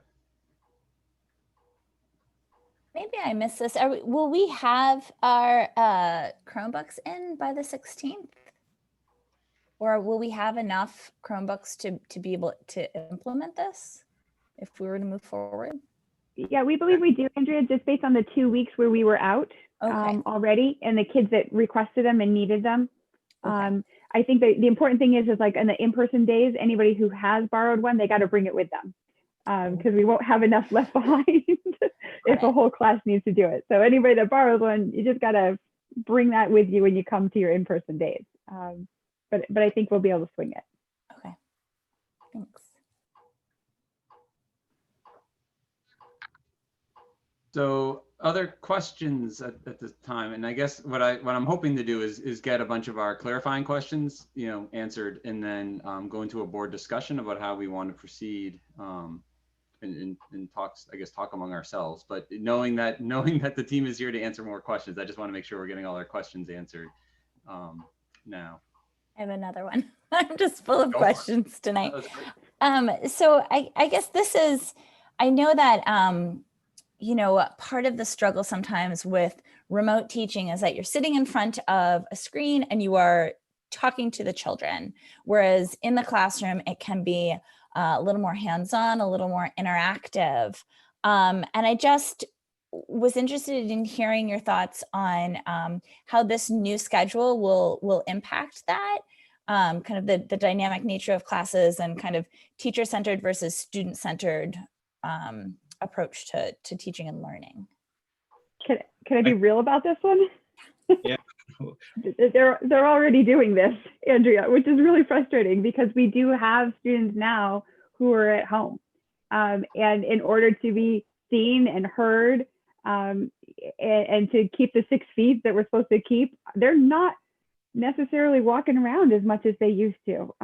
It's hard. It's hard for them. It's hard to see. You know, it is already a different shift. They're doing the best they really can, and they're great at what they're doing, but they are already fairly confined to make sure that they're meeting the needs of both those in person and those online. So that there isn't as much dynamic as there used to be through no fault of the teacher. No, I mean, I think teachers have tried to be creative. I think I shared in a previous board meeting when I had the opportunity to go outside with Mr. Miner's class. And they were doing the soil samples, and the students that were home were FaceTiming in.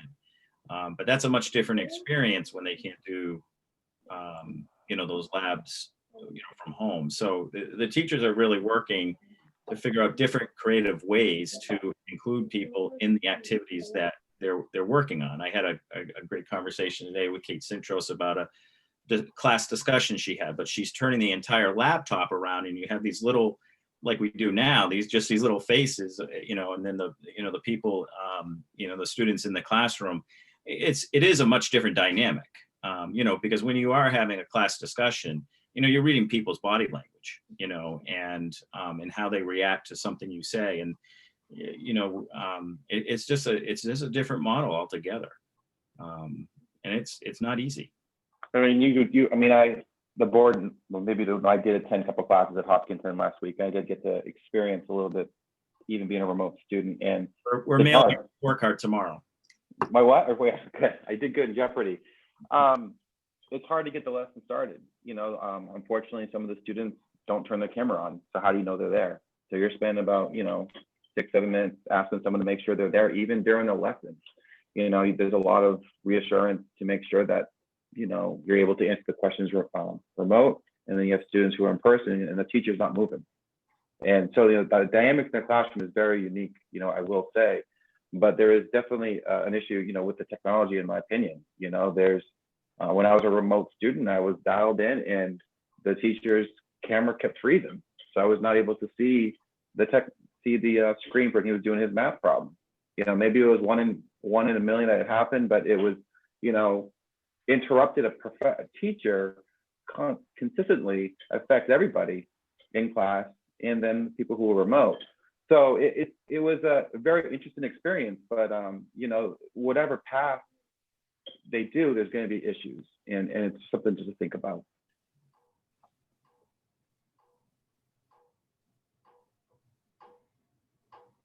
All right. Any additional thoughts or questions? Steve, is there anything you want to wrap with before we sort of get into a board discussion? No, I appreciate the collaborative nature. The focus was on what's best for kids, understanding of the consequences and the impact of those decisions. And I certainly understand the position of the board. We're trying to figure out the best we can, and we're all in this trying to figure it out. So thank you to everybody for their work on the scheduling retreat and the committees, and I appreciate the questions tonight. Sorry, I actually have a question. Yeah, shoot.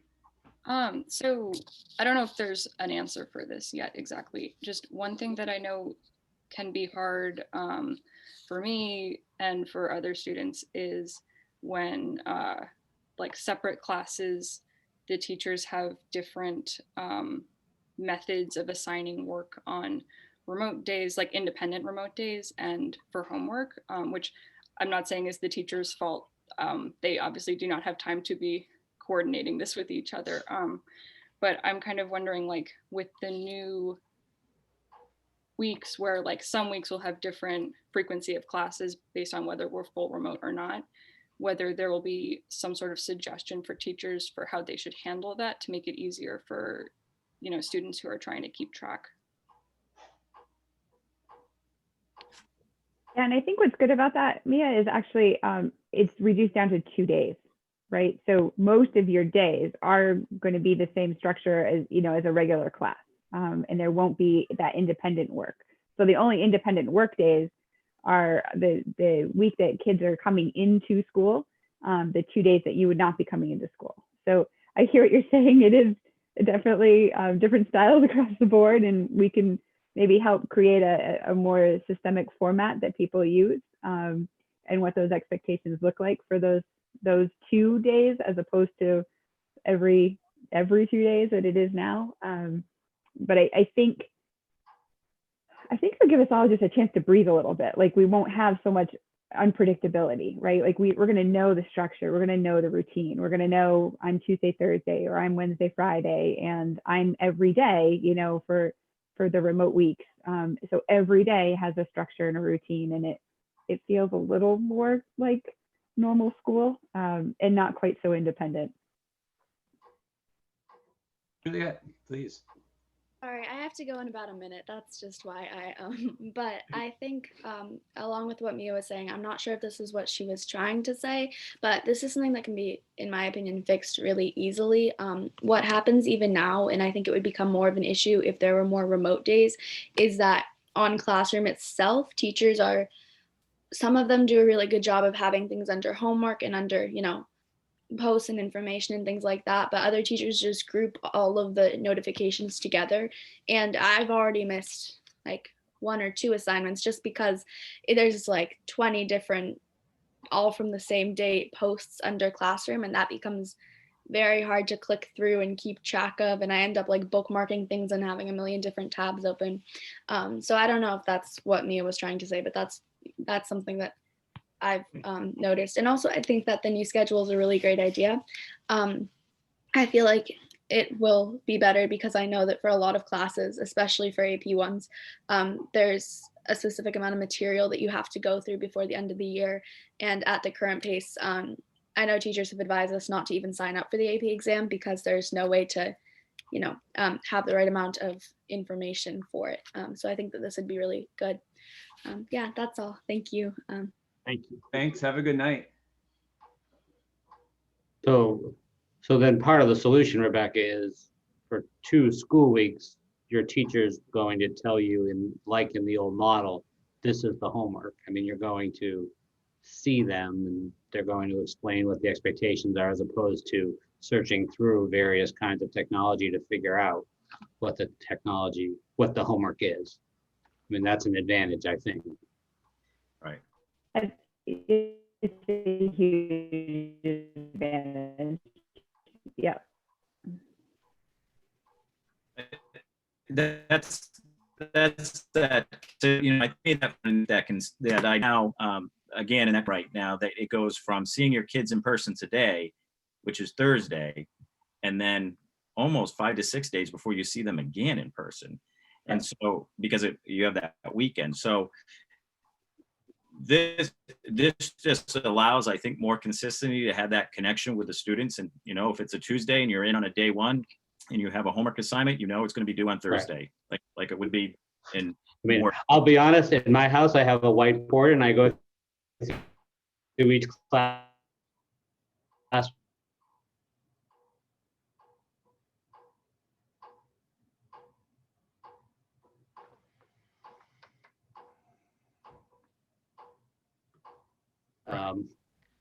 Students, in their assignment notebook. This will make it a little easier for them to map out when projects or homework is due. Right now, in the schedule, it's a little daunting to map out your schedule and try and figure that out. When I sat with Kristen Daneski and Nancy Early, they came in with these big calendars and in 3 different colors. Mandy may have seen it, and trying to map it out. And I said, look, just go through the middle of October, because I didn't know where we would be with our schedule and what we're going to be looking at. But it's a big task. Other questions? So I guess at this point, I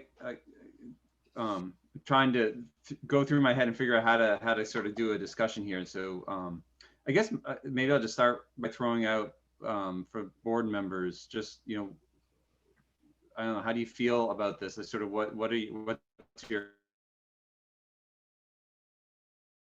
changes or proposed changes to schedules? How is this I landing think with us we should individually? start with Maple Street. Yes, Done. agreed. Let's start on that note. Well, I Great. guess I would just ask you to start wherever you are as a board member and what you're thinking. That's probably a good place to start, rather than going school by school, and then we can sort of drill in as we go. But I guess what I'm thinking is hear from each of us where we're starting from after hearing the really good presentation.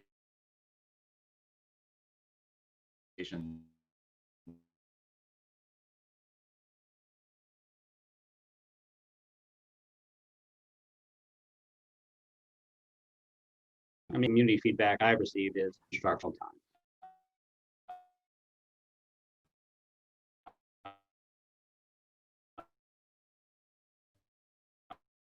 To remedy that. We can't remedy it in the way we all want to remedy it, which is to be in school all the time. That just is not on the table at this point. So my concern, I think I heard addressed, is the high achieving kids can, I think, do better in this model. And I just always worry about kids who do not have all the support at home. And I think you're thinking about that. And I just urge you to keep thinking about that, because I know that the emails tend to come from, and this is no criticism of the parents who are telling me, oh, we need more instruction, do whatever you need to do to get that. And that's okay. And I understand that, but I want to make sure we are continuing to really do what you're talking about, which is make sure we're not losing kids who are just kind of dropping off the radar. That's what I worry about, because we don't get as many emails from that sector in the school board.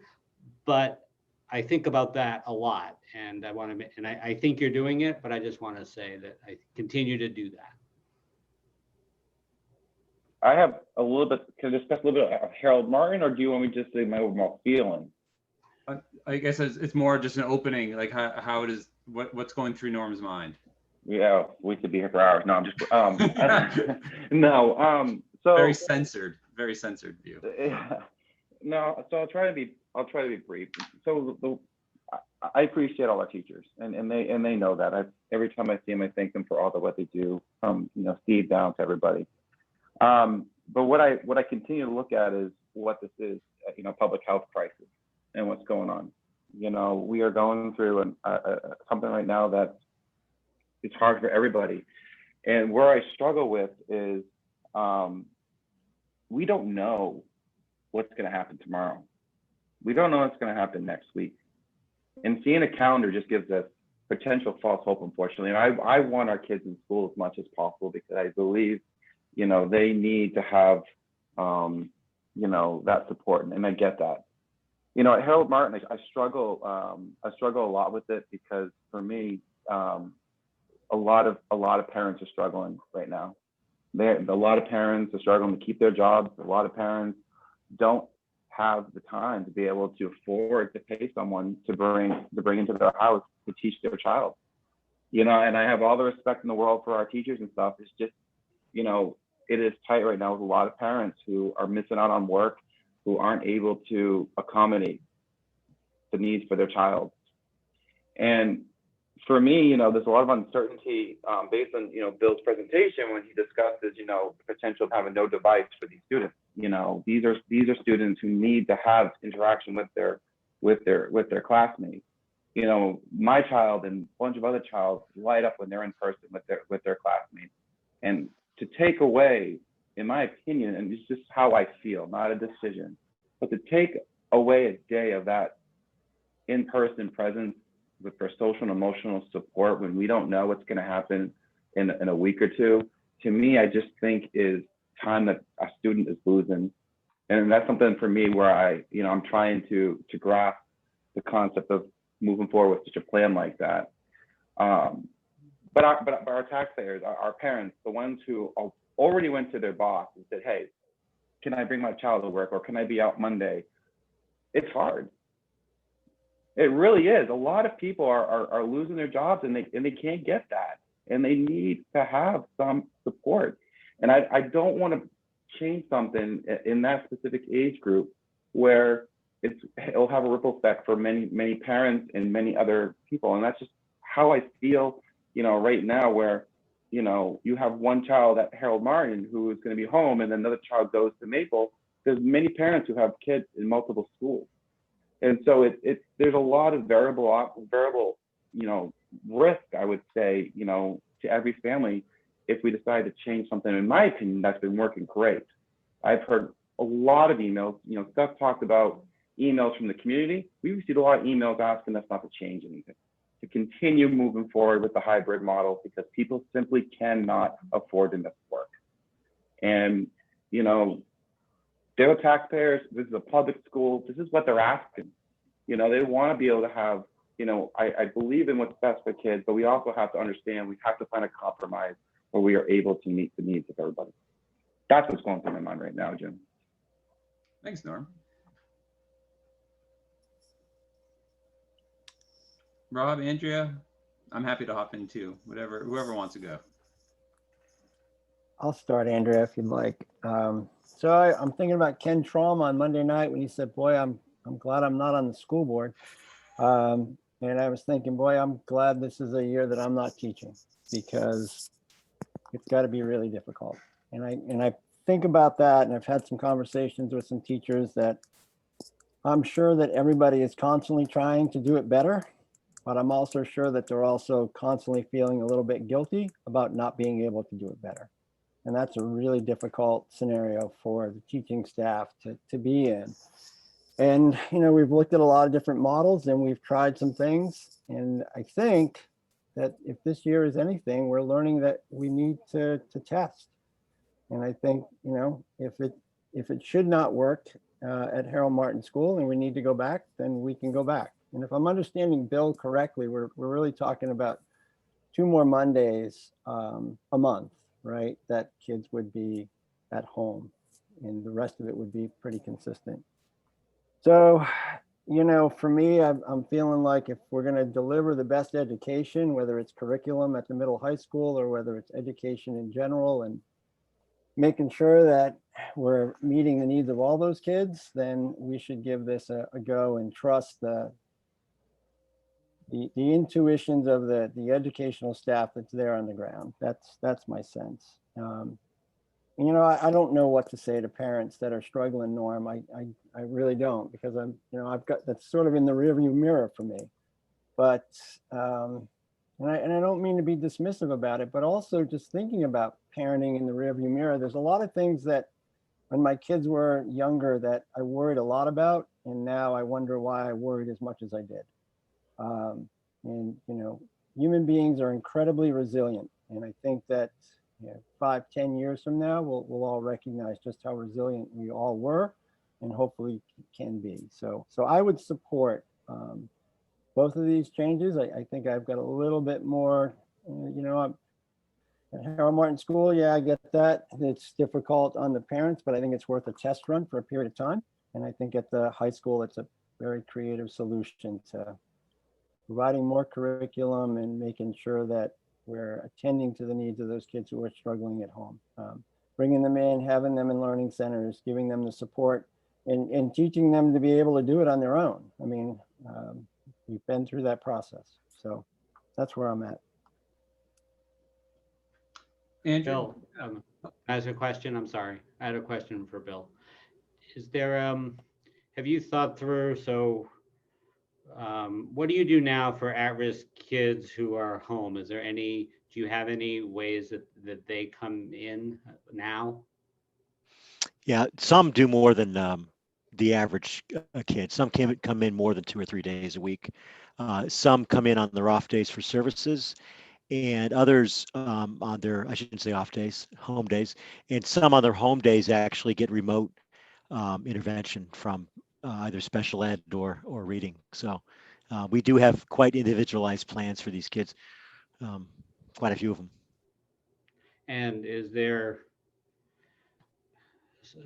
so kids that are there any kids that come in every day because the school district has determined that's what they need? I think the most is 4 out of 5 days.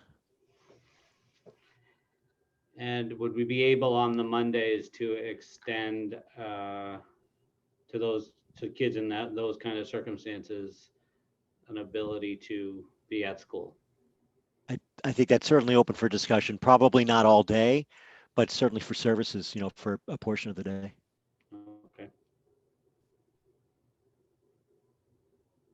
Andrew, do you want to go next or do you want me to go? You're all set? I can go next. Awesome. Sure. I was also having tea brought to me because I'm really cold. I guess, for both schools, I'll start with one and then go to the other. I was thinking just sort of holistically and looking at the very beginning as to what was presented initially, which was more remote time at the middle high school and more in-person time at the elementary schools. Way back in, I think it was August, we were talking about half days and coming in and the importance of in-person time. And sort of looking at our trajectory, I was thinking about, okay, why are we not 100% in? Well, we know COVID and our facilities can't handle the physical distancing. So that's done, off the table. And so my next step was, well, why are we hybrid? So we're coming in for face-to-face meetings, for socialization, so that our teachers can get their hands and their eyes on kids.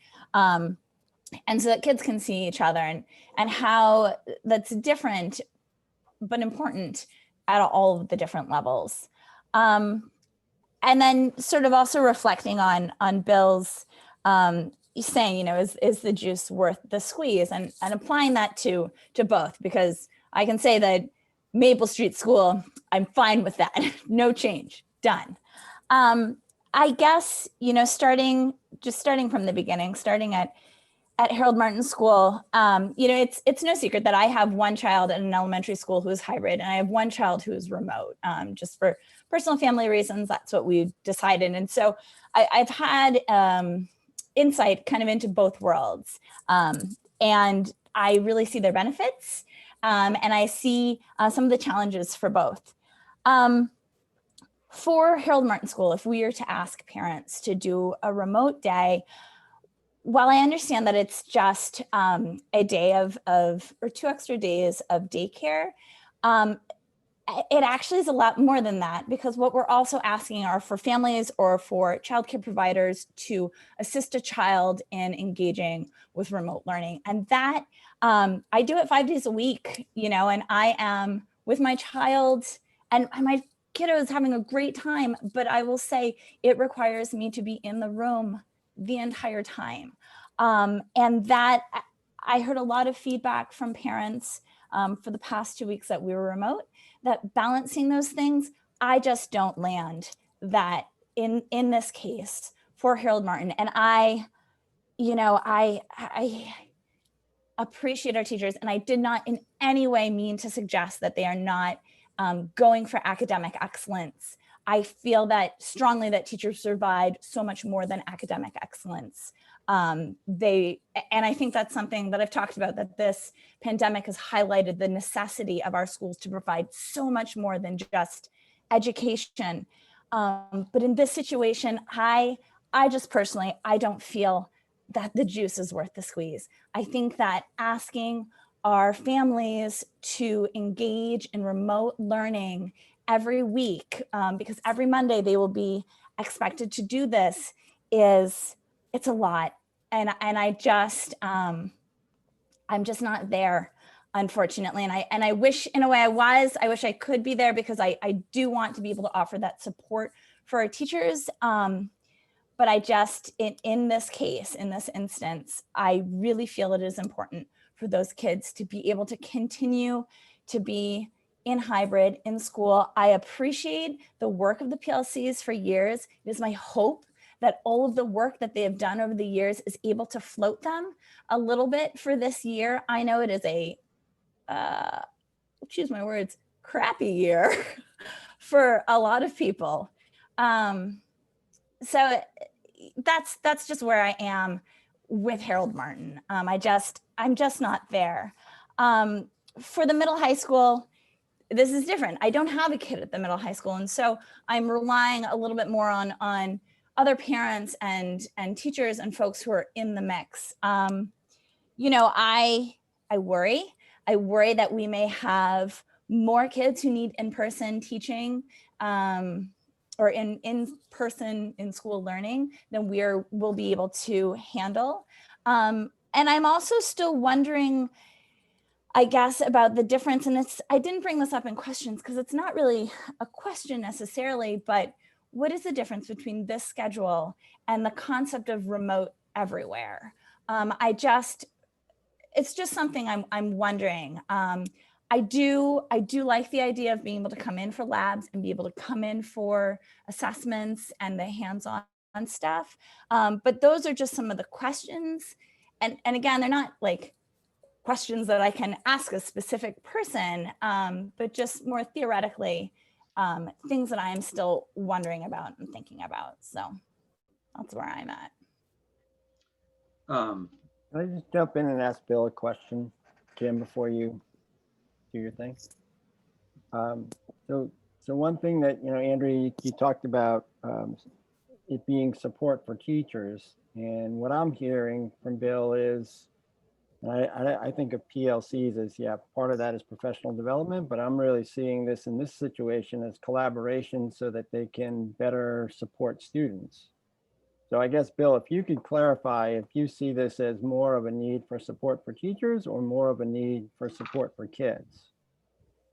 I really do see it as kids. Although teachers are working harder than probably they ever have, and it would be helpful for their mental health, I suppose, to have a little extra time. It really is time spent planning for instruction and planning for kids. I totally respect where Andrew's coming from, and the whole issue of daycare. I mean, that hits me every day. I mean, I talk to lots of parents, and I know the struggles and frankly, the great attitude they have had. I hear very little negativity. I mean, I know there's probably some deep breaths and so on when I talk to parents, but they're good about it. I really do think this is all about kids. It's really not about, oh my God, Harold Martin teachers are dying here. We need time. It's not that. It really is that for us to do what we do best, we just need to have more time to collaborate. And even, I don't mean to negotiate here live on Zoom, but if we could get one day a month, that would help because we could probably do our data teams and things like that. So that's where I'm coming from, and I respect everybody's opinion. As I said to a bus driver today who apologized for being grouchy to me the other day, I said, "Listen, man, this is a mulligan. Everybody gets a mulligan this year.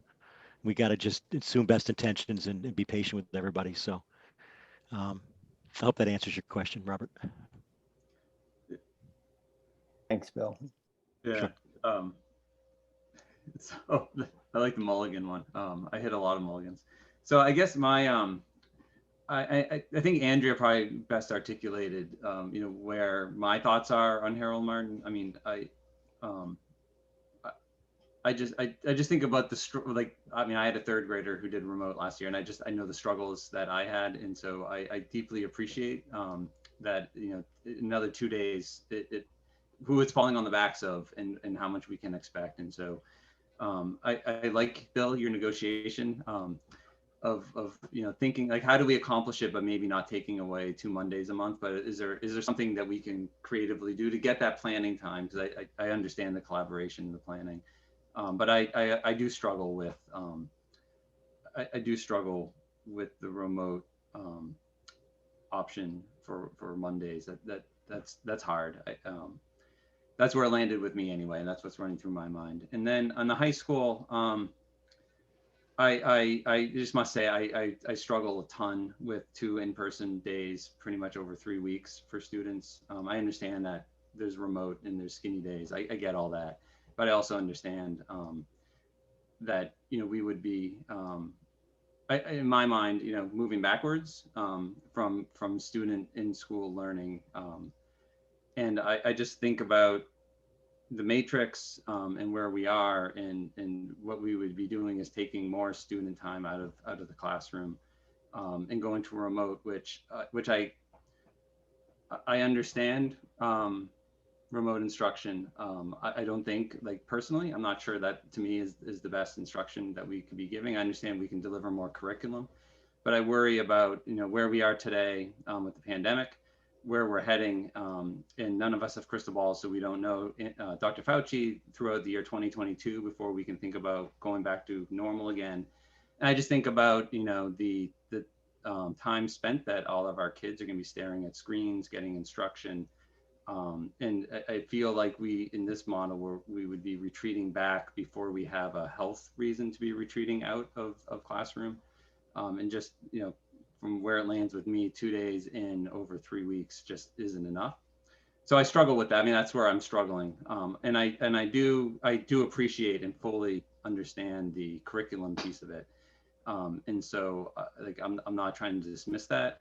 You know, I am struggling, you know, when the board had these conversations and the board moved ourselves out in August, we had set a priority for trying to come up with synchronous learning. Like, how do we do that best?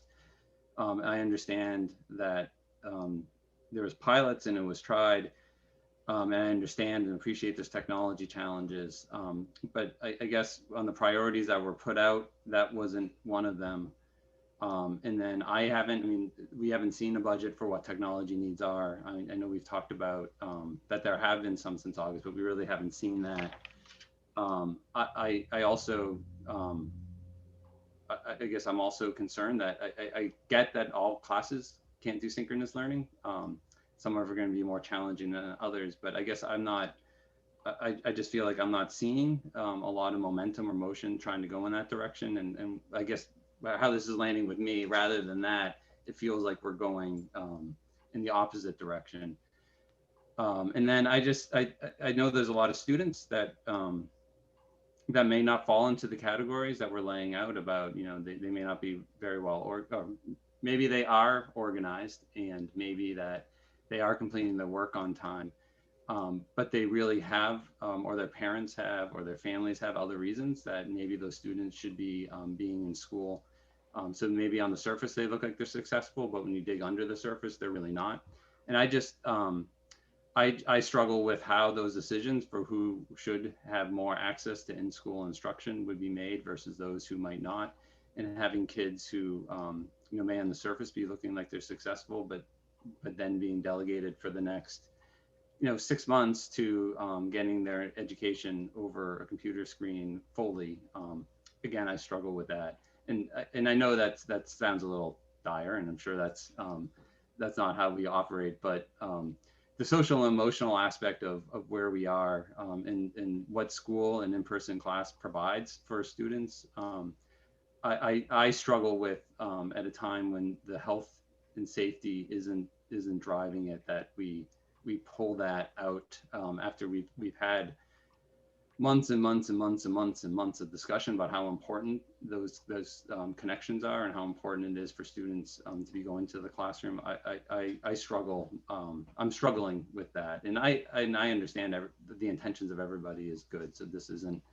I'm not trying to beat up, but I'm trying to articulate as best as I can how I feel about this. I guess I'm in no way ready. To in my head to move forward or to vote on this. I think the other thing that's I think weighing on me anyway is for something I feel this is a dramatic change, right? So this to me would be a dramatic change of schedule for our schools, and I would want to have a session where we get community input and parent input, because I feel that's important. So for me anyway, I wouldn't be ready to vote on something like this tonight. I know we have a meeting on the 5th, and that could be an opportunity for us to move forward, but I don't feel I'm ready, and I appreciate all the work and thinking and it's that goes into this, but I do struggle a lot with sort of what I feel would be a moving in a different direction, in more of a well, it would be a different direction. It would be in some ways a retreat for what I think we've been trying to build, and I struggle with that. So anyway, so I guess I don't hear a consensus from the board, but I also and Andrea, well, we've all said our piece, and so I guess I'm looking for other maybe reactions or how board members feel about next steps, sort of how we move forward from here.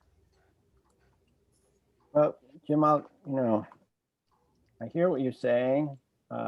Let's, I don't want to quibble about words, but the use of the word retreat, I'm not sure I would ever see it as that. I see it as adjusting to trying to provide the best possible education we can in the situation that we're in.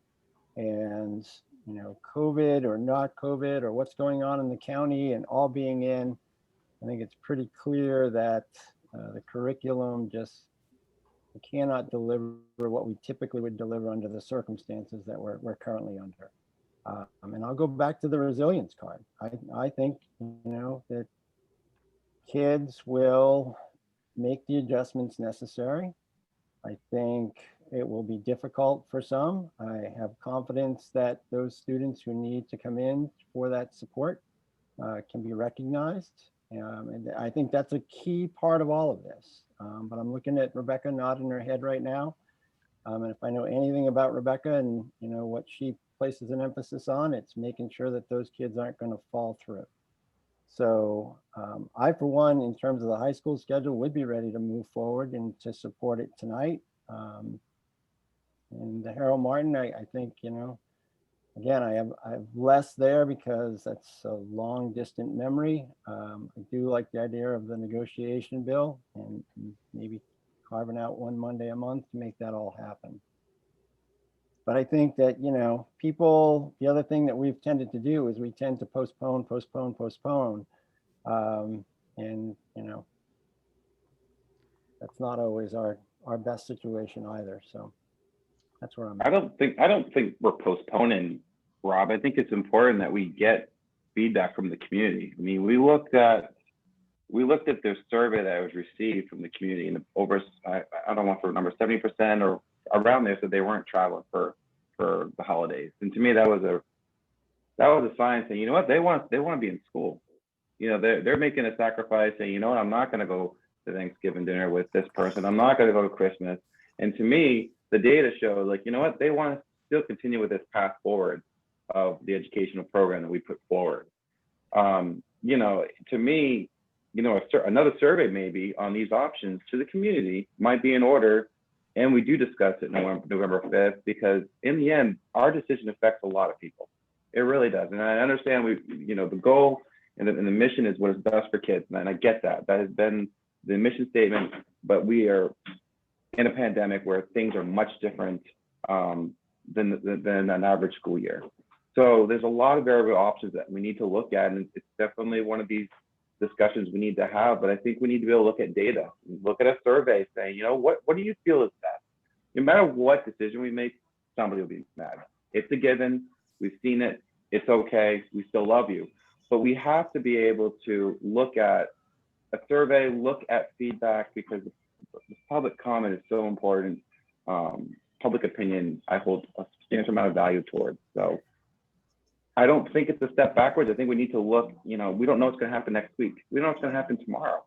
And I just want to be able to make sure that we're making the right choice and listen to feedback. I would say that I agree mostly with Rob. I don't frame this as a retreat. I think we've said from the beginning of this process that flexibility was our guidepost. And what I'm hearing the educators say is that 2 days out of, or 3 days, depending on the week, for our middle high school students, waste is too strong a word, but what should happen is not happening. And I don't think we have a wand to make that happen. And so I think the solution is we need to regularize their weeks. We need to regularize their time. We can, and that's not only have I heard them, I've heard from teachers. We received a thoughtful email from Kay Regluth that said the same thing. I've talked to other teachers.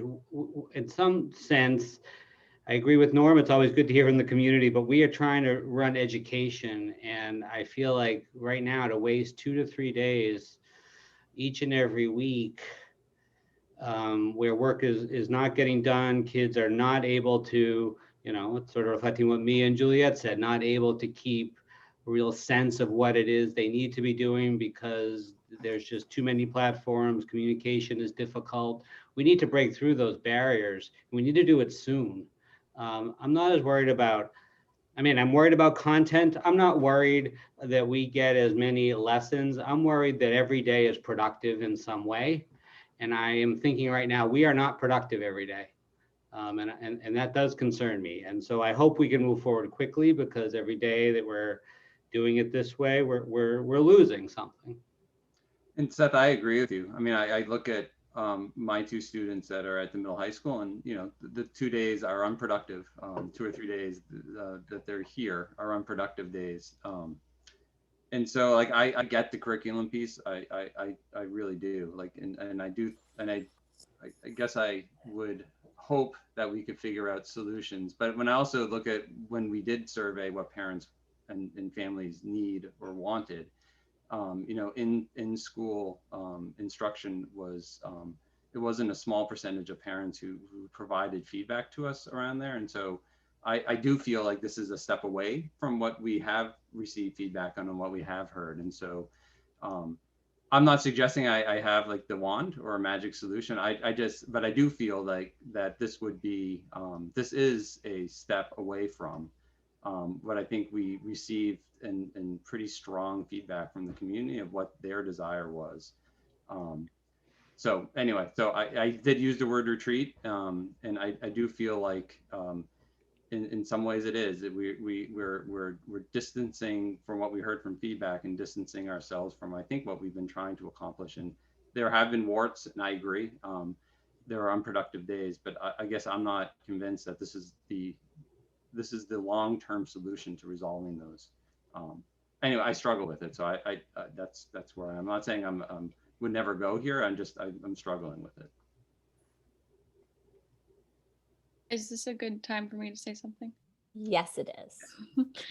I just want to say that I think, at least from my perspective as a student, as a senior, this new schedule would work better for me than the one that we currently have. And my guess is for a lot of my peers, it would too, at least at the high school. I don't have an opinion on the Harold Martin schedule, but I really feel like the extra like skinny day every week will be really helpful for like cohesiveness of classes, because right now it is really hard to feel like I'm learning anything continuous, because there's like 6 days in between my classes. And so I think that would be really helpful. And I think, so I'm not totally clear on what the, like whether the 2 weeks remote are just around Thanksgiving and Christmas or continuing after that. Continuing after that, I think. Okay. It makes a lot of sense to me to have it around Thanksgiving and Christmas. I don't know exactly what my opinion on it is after that. I think it would be helpful to have more instructional time, but I also think that it's helpful to be in person. But I don't know, even if we did that, it would still be really helpful to have the like every couple of weeks in person for a couple of days. So. Mia, can you talk about, I'm just trying to get some more information, but from on the what do you think the value of the in-person is? I mean, just, can you explain that? Yeah, so for me, it feels so similar to traditional school. And it's just, I find it a lot easier to stay focused when I'm in person with other people and my teacher. It's way easier to ask questions and to have class discussions. I don't know, I'm a hybrid student, obviously, so I don't know how it is for the people who are fully remote. I think I would really struggle with that, trying to like have discussions, like zooming into my classes. But for me in person, it's like just so much better, because you can see the other people and you don't have to be like waiting to like click the microphone button to jump in if you have something to say. So yeah, I just feel so much more productive being in that environment. Thank you, Mia. That very, very helpful. I wonder, especially the, we have talked, and I understand the seismic shift to, the 13 out of 15.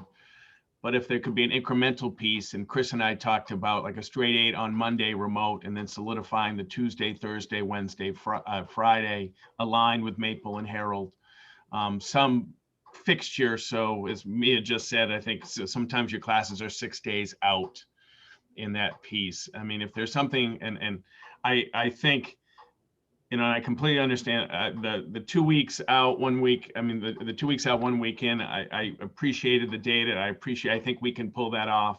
But if there's still some delay, if we can have some moving forward on the straight 8 and then solidifying the days, I think there will be some relief for students that they can plan. And I'm not dismissing the 13 out of 15 option. I'm just trying to move something forward that we can improve, so we don't have the 2 on, 2 off, and what Mia just explained. I don't know if I'm being clear. It's hard, but anyway, if there's some way we can make some progress on solidifying the schedule and aligning with the elementary school, that at one stage, that was a lot of feedback that I was getting as a superintendent.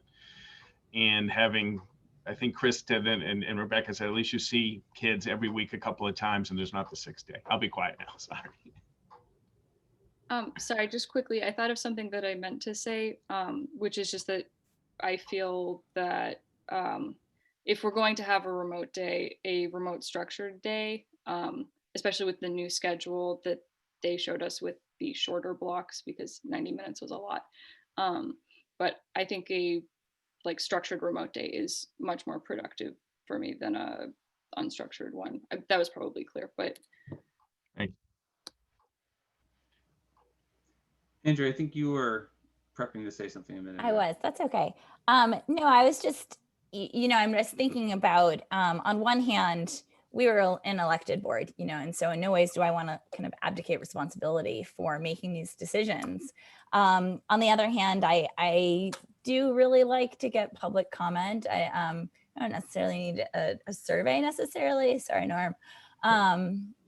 But that being said, well, the conversation that then just happened between that thought coming into my brain and now, I think that being able to have the flexibility to say to Mr.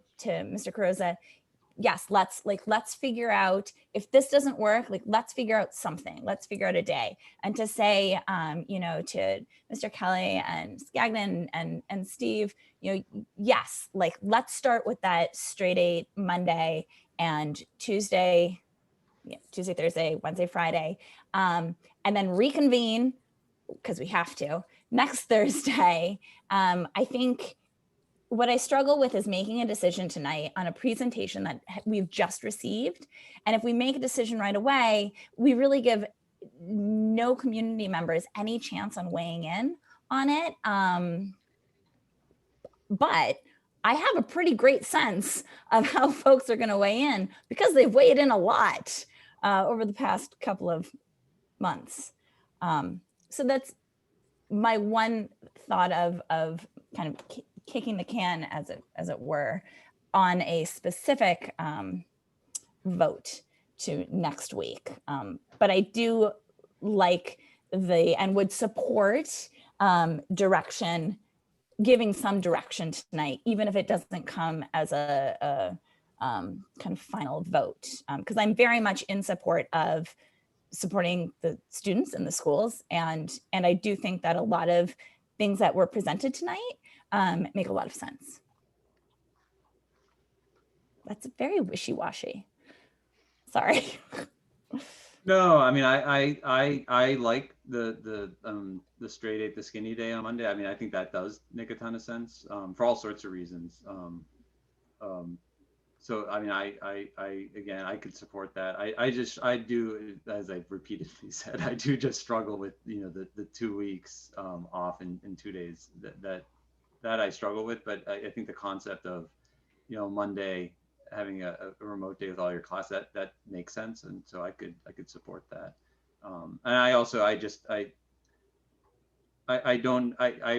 would want to have community input on sort of the larger presentation. I just think it's healthy, and it's good for the board to have that input. Although Andrea's right, I think we probably know well, I don't think, I shouldn't say we'll know. I think we'll get a lot of the same, I think, but I also think it's healthy for us to get that.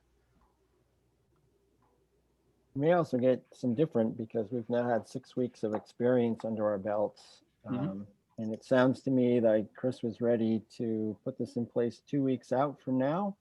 And Bill, it was the same for you. So if we can commit to making a decision at our next meeting and people can be forewarned that this might happen in 2 weeks, then arguably no harm, no foul.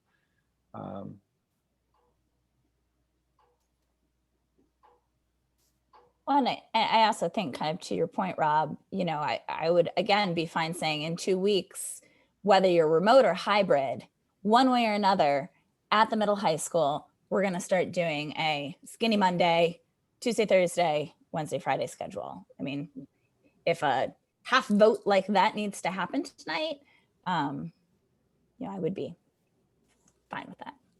I mean, I don't know if that moves the dime to, I mean, the chart was pretty clear. It's half as much education. That's what we're doing. So you're gonna move it a fifth more, and arguably less than that because it'll be a skinny 8. So, you know, I was more saying, Rob, that like one way or another, this is a schedule that is going to be adopted. Your child is going to now be in school on these 2 days and these 2 days. Like their overall schedule is going to change, and then next week we will finalize in what modality they will be receiving that schedule. But I completely hear what you're saying.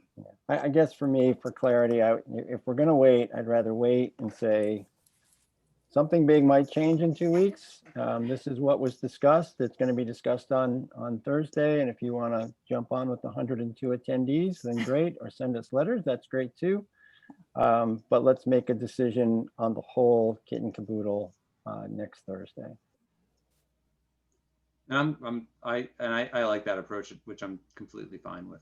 So I agree with. I'm fine with that.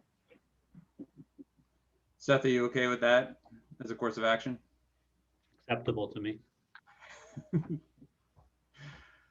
Other thoughts from, you know, I guess we've agreed to make a decision on Thursday. I'm just other thoughts. I think that could help our leadership team here, you know, I guess make adjustments or craft something. Other thoughts that people might have on any of this that hasn't been brought up yet. I guess I would just ask, especially if we are going to be making a decision, a specific decision on this next week, that if we're able to have those presentations be available, I think that would be really helpful. I know for me, it would just be helpful as well, because there's a lot of great information in there. And I would like to review it. Sure. If Bill and Chris can just put it in a PDF and send it to me, I'll put it in the support materials for the folder. There's a folder already for support materials, but I'll put it in tomorrow. Happy And to Steve, do. it would be helpful, and you probably don't have all this yet, but I guess I'm expecting. Well, I have questions, and I'm expecting we'll get more questions around the technology needs, around synchronous, and so I'm not expecting, you know, the final. But in Steve Chamberlain, the issues I think are fine.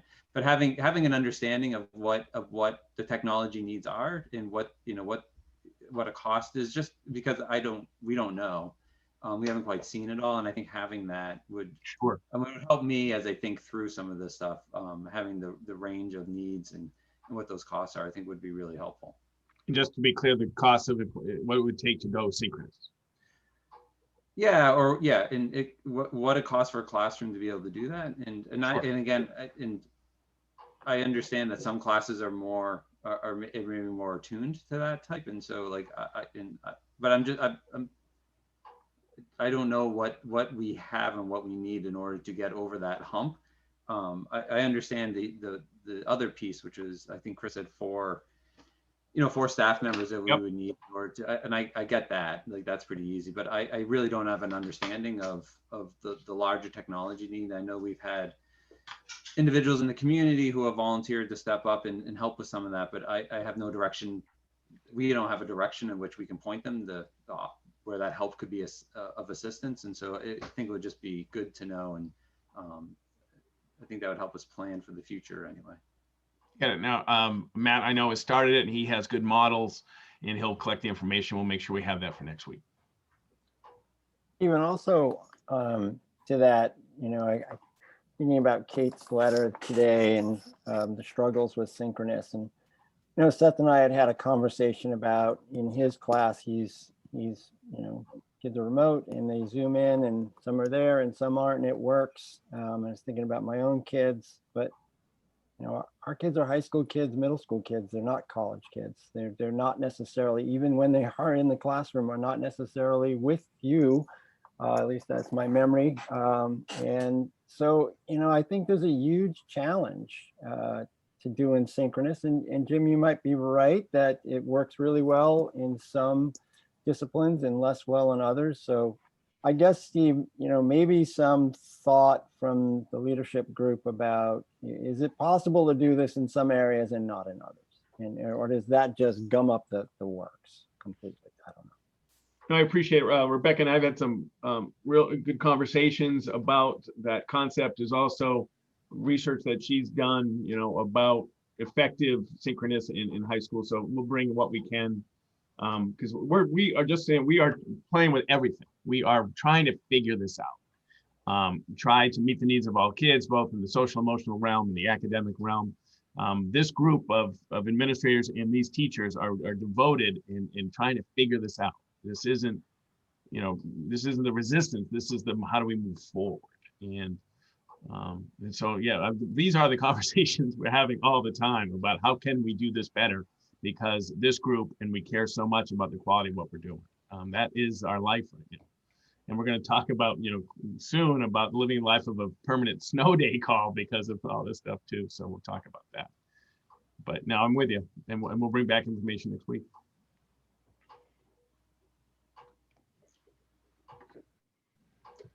I don't want to use the word "does everybody feel good?" Because I don't think we do. But is everybody all set to move on? Maybe that's the right term to use. I just want to say thank you to everyone for their presentation. I know it was a lot of work. I know I know where they're coming from with it. I just wanted to really send a heartfelt thank you to them all.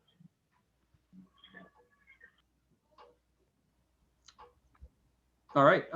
So I'm laughing because the next item is item for board discussion. Schooling in a global pandemic. I feel like we just had a nice long conversation about that.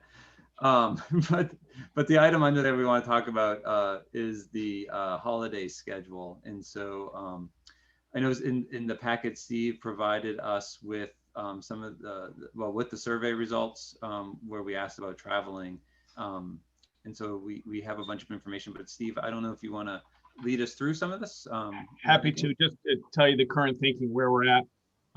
Is if it's all right, the building administrators will go on into the next portion of their night, which is emails and others.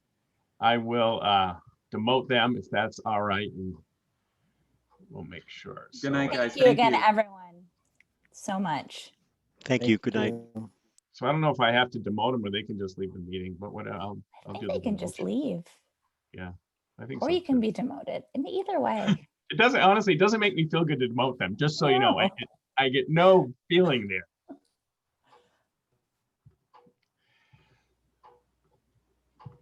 So I don't know where, oh, Amy's waiting patiently. Amy's still hanging on. No. Sometimes it's not as responsive, my little, Amy, you can just leave if you want. You're getting there. One more, and so the leadership team had a chance to take a look at and talk about one of the a couple of things that's informing this worldview about the holiday season. Currently, we are living in a life, and I think Norm attributed this to that. We could be out tomorrow, right? We could get a positive test. We're in yellow, that means we're out for 1 day, or if we go to red, we're in 3 days. So, and right now, the conditions are good that we're in school. And I think we have to seize the opportunity as much as we can to have our academic program when the testing results, because it can change so quickly. So we would like, in taking a look at the data, and obviously the different model, if the high school was going 2 weeks remote, then we can deploy and shepherd resources to others, but we'll still adjust on the fly, and we'll work on that. So my recommendation is that tonight is we continue to plan as we're going to be in school after Thanksgiving. With a couple of steps along the way, one of which is to have the building administrators send out the next level of data to see how we can plan. And I do think Bill, Chris, Rebecca, and Amy send out, look, we're trying to figure out if we can have school and get more definitive plans. Because if you remember the survey, it was about 50%, 75%, and 100%. So trying to get more data to see where we are. One of the things that we've done in the last couple of years is we have I think Jim remembers, we revised our designated volunteer policy. And so designated volunteers require a background check. And so we have a very strong documented list of community members who, by our policy, can be alone with kids. And so, first wave is, all right, how many staff, in again, assuming best intentions, people who are traveling this time of the year, it's essential to them that they're traveling. It's not, I mean, to travel during this time with these risks, I don't have any assumption. Even though I talked with the Maple Street nurse about going to Disney because the lines are down, I'm not going to Disney, so I'm not. So, so if they have to travel, it's for a family, certainly for a family. And then can we, with our current staff, or through the use of designated volunteers, if we do support the quarantining regulation, which we have up until this year. So up to this point, if people have left New England, we have supported the quarantine. And one of the documents I provided in the packet is the governor's direction on who is essential worker, and educators are essential workers. And then there is a possibility, and the board could do this. We haven't yet, as a superintendent, we talk about this a lot, we have kept the quarantine regulation in for families and teachers, that consistent message.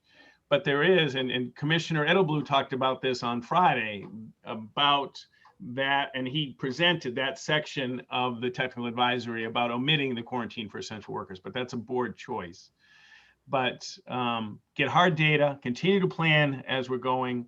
And if the testing, if the positive rate doesn't impact our decision, and to get the data and either support them with our current staff or use of designated volunteers, trying to stay open as we can, because any day we might have to go out. I can't look at the community and you and say, we're definitely going to be in the day after Thanksgiving, because there's so many variables. But I would like to continue, do our best effort to stay in after Thanksgiving, depending on where we are with the use of staff to coverage, and of course the testing, any case rate. Like I got a call at 5 o'clock today as I was hooking up the Zoom, about a potential positive case in one of our schools. So that's just the life that we're living right now. Eva, is there anything, on the radar out there in lieu of the 14-day quarantine, unless you get a negative COVID test? Yeah, right now, the regulation, I've provided this a few times to the community members, that you can't test out of quarantine. But a travel quarantine, Rob, so right now we're quarantining people because of the contact tracing, right? They were within 6 feet for 10 minutes. You can't test out of that quarantine. If you're saying that, say I did travel to Pennsylvania to see a friend outside of New England, I came back to take a test. If the board wanted to try and get a test for that, see, that's not an exposure quarantine, that's a travel quarantine. That's what I'm saying. People go out of state and then they come back and they get a test and they're negative, and they don't have to go through the 14-day travel quarantine. Happy to talk with and Nicole, happily to talk with the nurses about that scenario, about what they feel about the comfort level there.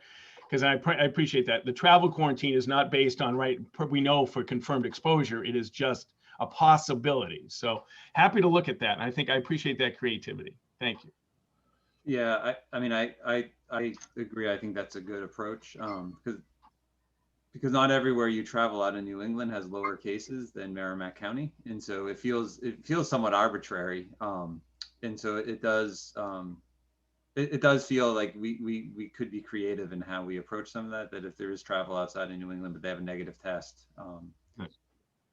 and I think just I do think for the, so those are like our teachers and staff. I do think for community members, I mean, we could follow a similar playbook, and but you know, our students aren't essential employees, or they're not listed as essential employees by the state, and so I don't know that we have to take the same tack. I'm wondering if for families who are traveling, if we do want to have them stick with you know, the recommended quarantine, and not have them test out, or maybe have two different standards, one for sort of the staff and then one for sort of students, but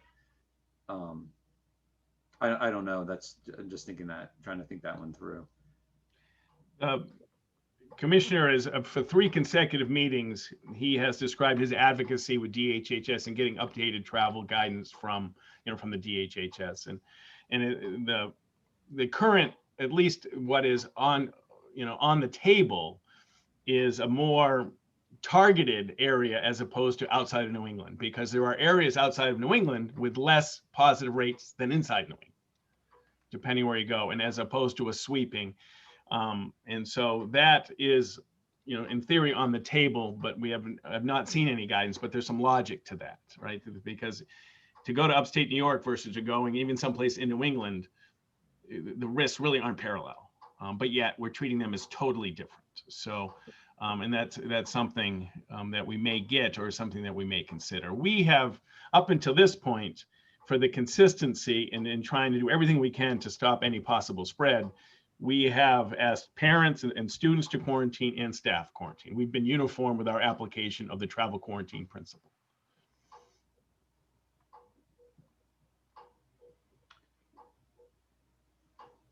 Other comments from or thoughts on members? I mean, do you like this approach of you know, trying to stick pretty much not changing our schedule for the holidays at this point, and sort of staying where we are, and just sort of trying to figure out the quarantine aspect for staff, but being consistent on the student side?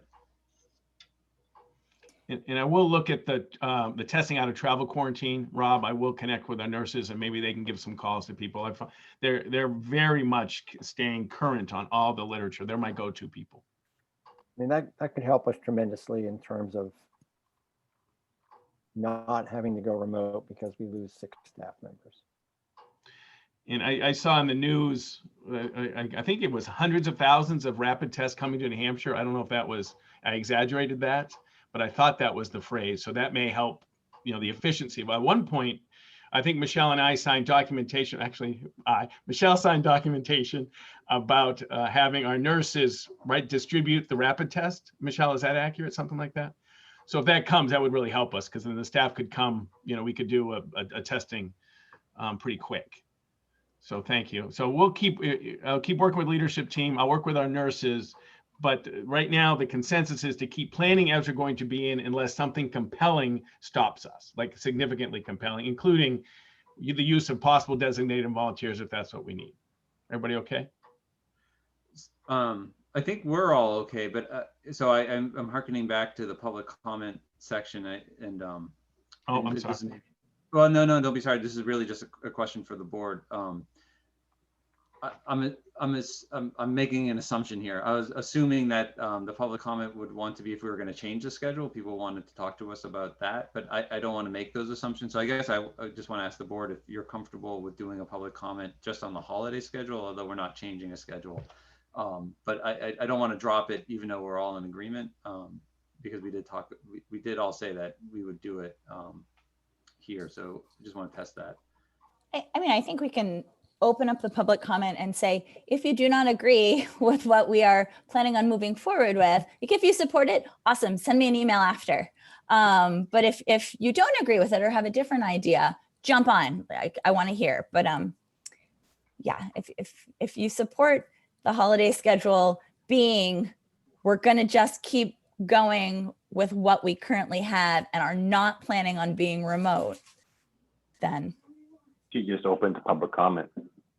Yeah, thank you, Andrea. So, for the public, if there's anybody who wishes to comment on our holiday schedule change, which is no change to holiday schedule, we'd love for you to raise your or click the raise your hand button, and we can do a quick public comment here. So I did see a few. Aaron's hand was up earlier. Okay, there we go. Look at that. So I'm going to call on Heather Scholl. Hi, Heather. So this is just commenting on the holiday schedule. Thank you so much. Hi. I'm probably pushing the limit a little bit. I disagree with sticking with the current schedule for the holiday schedule because I don't feel that we should be continuing with the schedule as is, and I am very much in favor of changing the schedule to the one that's been proposed by the administration. I appreciate that. I appreciate the difference too. Thank you. And I have many other comments about the change of the schedule, but I'll wait until later for those. Thanks. Thank you, Heather. Stephen Whitley.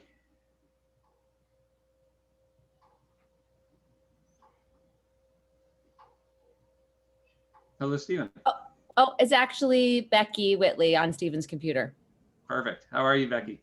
Good. How are you guys? Thank you so much for all your work on this. And I know there are a lot of folks that, have strong opinions on both sides. So I thank you for just really, thinking through this really thoughtfully and, taking this input, which I think is helpful. So, certainly I think I would, as a working parent, really support that decision to remain in school following the holidays and in between the two holidays, and just sort of paying attention to the numbers and paying attention, as you had mentioned. So I really do support that. I do want to take the opportunity to also, while I have your ear, to talk about the sort of change in schedule that was mentioned for Harold Martin. And I would say as a working parent, I think it is important to recognize the impact on a change in schedule to working parents, and also sort of writ large, the impact of, the pandemic on working moms in particular. The data is becoming very clear that this is really disproportionately impacting working mothers. And we are seeing women leaving the workforce in droves. And it really is disheartening, as a woman to see this. And I think, as a district, we should be doing everything possible to support working parents and working mothers. So I apologize for sort of speaking out of turn on that change of schedule, but I just wanted to have that opportunity. So thank you again. And, we appreciate all your work. Thank you, Becky. Ann Shahade.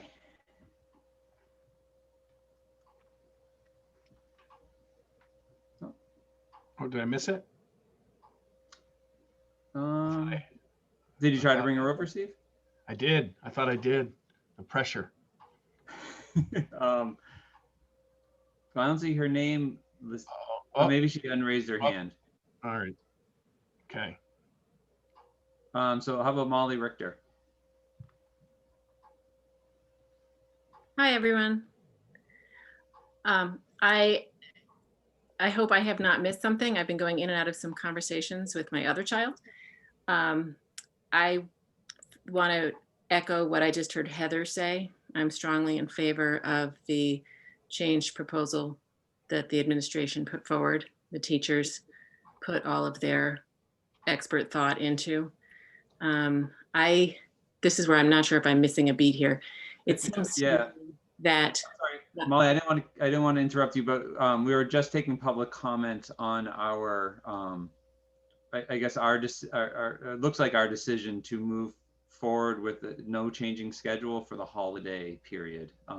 Right, and I'm in favor of changing the schedule for the holiday period, which I thought was the 6 weeks, the getting us through the middle of January that was originally outlined. That's right. Is that what we're talking about? Correct. Okay. So what I want to say about that is it seems to me wise in terms of the reality of holiday decisions people are going to have to make. and how difficult it might be for people to stick to their intentions. And I'm not sure whether the survey tapped into whether people were going to be hosting. I saw it on the teacher questionnaire, but not the community questionnaire. But also, I think this could be a great limited time, 6 weeks, to test this thought out and see how it is. We're probably going to have to be deciding moving forward after January how we continue. So I guess I would just really strongly advocate for trying it out for the next 6 weeks. And despite it, I just want to make sure I understand. So it would be pretty much like the remote option, going remote in those 6 weeks. The in-person week followed by 2 remote weeks, and then an in-person week and 2 remote weeks, that plan. Okay. Thank you. Okay, thanks guys. So I think we have Anne back. Hi, Anne. I think it worked this time. Hi. Yes, I think it did. I was going to say, I think that a lot of these plans are very different for the younger grades in Harold Martin versus the middle high school.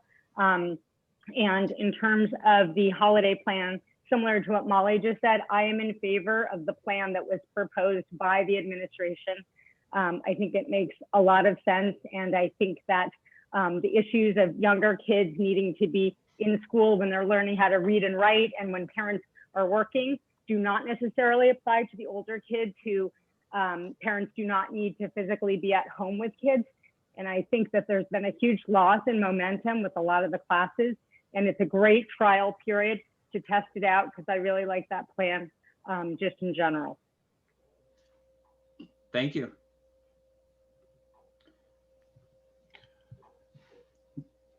So I don't see any other hands for on this particular. Oh, there we go. Sarah, Mattson, Dustin. Hi, everybody. Sarah Mattson, Dustin, 517 Dustin Road. I'm asking another question, which is that people are confused about whether or not there will still be an opportunity at the end of the meeting if we want to provide comment on the proposed Monday schedule change at Harold Martin.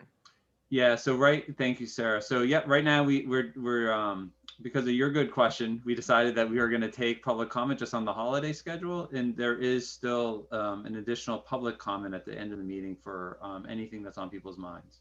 Excellent. Thank you. And sorry if I made it more confusing rather than less confusing. Oh, no. Thanks. Appreciate it. And just so regarding the Thanksgiving break, we're going to plan is that we're having school, and the board may on the 5th plan to go to a remote 2 weeks. You know, so they did kind of converge at this little piece, but what a remote 2 weeks at the middle high school, not for everybody. Thank you. So I just it's got a little bit converged because there was some talk about, but at the elementary, we're going to move forward with planning that we're having school, and the model may change at the secondary level at the 5th. Yeah, I think you got it. Yeah, so right now the decision I think we're making is to continue forward as is, and not go to a different model of schooling. And on the 5th, we're going to discuss whether or not we want to do a different model of schooling. But for right now, like people's holiday plans, we're not going to, we're not changing business as usual at the moment. Right. We will be using data to determine, we're not going to proactively move to remote for our district after Thanksgiving. We're going to keep working and do our best we can to keep everybody in. Sorry about that, but it just got a little converged.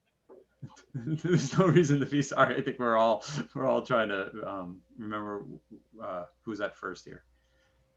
All right, so I don't see any other hands at this time for comments on the holiday schedule and going remote. So we will move on in the agenda to the decision-making matrix.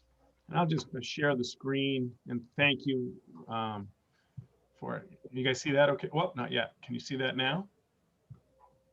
Yes. Right. So this was updated because I put one in. So as of tonight at 5:15, just where we are, right? Less than 1 we consider green, and that's on track for containment. That's the area where we'll be looking if we had weeks or a period of length of time that we would look at changing our model going in. That's one of the questions we get a lot. But if we're in for containment, this is where we'd have to be for a while to look at increasing, the number of kids in. 1 to 9 is cases per 100 is community spread. So actually the 9, actually between 10. So we're still here, but actually should have been 1.1 in less than 10. But we're still in yellow at 9.8. And this is based on a daily report as reported by the DHHS. So we're at 9.8 cases right now. And this is the highest that we've been since I've been doing the matrix. So it's been going up pretty steadily. Okay, that's where we're at. So, and Steve, this is maybe just something you and your leadership team just to think about. As we just, I'm just reflecting on the conversation we had around the model change at the high school, the proposed model change, and how does this, so if we took that model change, but then we were in the green for a period of time, what do we do? Because it feels like that model change is sort of a, well, it's a changing of delivery of mechanism for which we're doing instruction. But if we're in green, how does that model then respond to those sort of changes in circumstance? And so it's more of a question than it is anything else, but it's probably something to think through because. No, we will. We'll give it some thought because because we were in a hybrid and we were going to go to more higher percentage in if we were in green. If we're in that, we'll happily take a look at that. Okay, appreciate that. Any questions on the matrix? Where we're at? All right, next on our agenda is personnel updates. And Steve, I'll turn it over to you again. Sure, some quick personnel items, and thank you for allowing these to be included on the agenda so we can move some things quickly. So we had our night supervisor submit the resignation. So that's an action item to accept. And we are moving forward with our nominee from our custodian last meeting to the night supervisor. The team, Michelle and I, and our facility director interviewed. And that lens of night supervisor went really well. So we think we're in a good place. That opened up another position. We'll slide to the next one. And we are nominating another for night custodian at Harold Martin School. Actually, Michelle, it probably would be at the high school. I apologize. It's going to be at the high school. We're moving some staff around. That's why. But we have a new custodian joining us, and obviously these nominations are essential to keep up with the cleaning and keep up with the safety regarding where we are. So we're pleased to bring those two names forward. And then we did have a request for leave, the last one, for a reduced contract for a special educator at Hopkinton Middle and High Schools. Those are our 3 personnel items tonight. Any questions?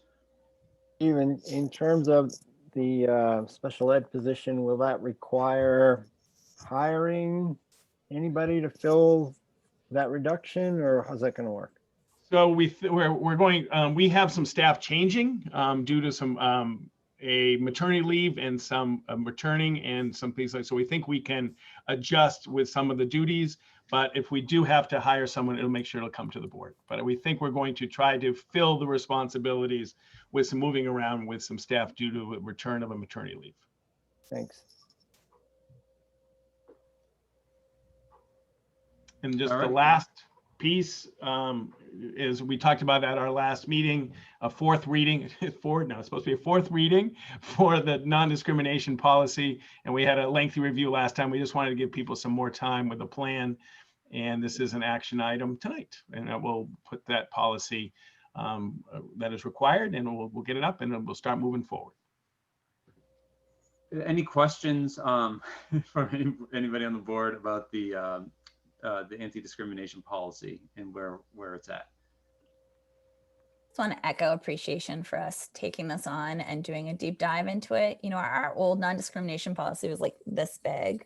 I think, right, Steve? It was like a page, I think. And Steve did a ton of work on this. And Seth and I were able to help as well. But I think that this is a real testament to our district. And I'm just really so pleased that this is coming forward today. I really appreciate your work, and it's going to the plan is going, Andrea, this next week to the Curriculum Council to start looking at working and taking a look at how we're doing in these areas. So we're going to start right away in moving on the plan. But thank you and Seth for this work, and it's really nice to get this going. All right. If there's no other thoughts or questions, we now come to our second official public comment. We had maybe 2.5 tonight. And so I would ask if anybody has public comment, and this could be on any topic, to just raise your hand, and we'll call on you in order. And Heather Scholl, your hand's been up, so we'll have you come over first.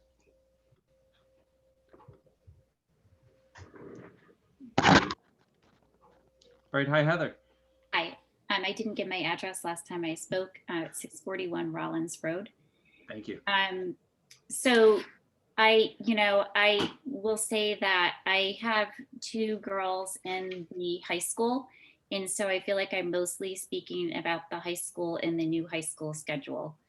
I will say that both of my girls listened to almost all of this meeting, and they are both in agreement to do the new schedule, which has been proposed by the administration. And I'm just a little concerned that time is ticking. We talked about this at the last meeting 2 weeks ago to a degree, started this discussion. I do feel, I feel badly that the administration was not able to get the board members this proposal ahead of time. And I know that you just saw it for the first time tonight, which, I can see why you might want to wait for another week to make a decision. But the students are already 5 weeks behind. They started 2 weeks late and we're 6 weeks in, and they have had half time of instruction at the high school. And I have one of my daughters is in Mr. Brizard's pre-calc class, and he is telling the kids that they are not taking calculus next year because they will not get through the pre-calc material. I understand that there are members who are concerned about the kids being in school and that social piece, but I just want to make sure that we are really attending to the curriculum and their learning. At the high school level, most of the kids are involved in social clubs or athletics, and that's a way for them to be involved socially with their friends and still be able to really get that learning that they need to get through. We've already heard from one of our student reps that the teachers are encouraging kids not to take the AP exams because they're not going to be able to get through the material. And so I'm really, really stressing the board to make a quick decision. And I am really supporting that you agree with the administration who's thought hard about this and who's there every day with the students. So those are my comments.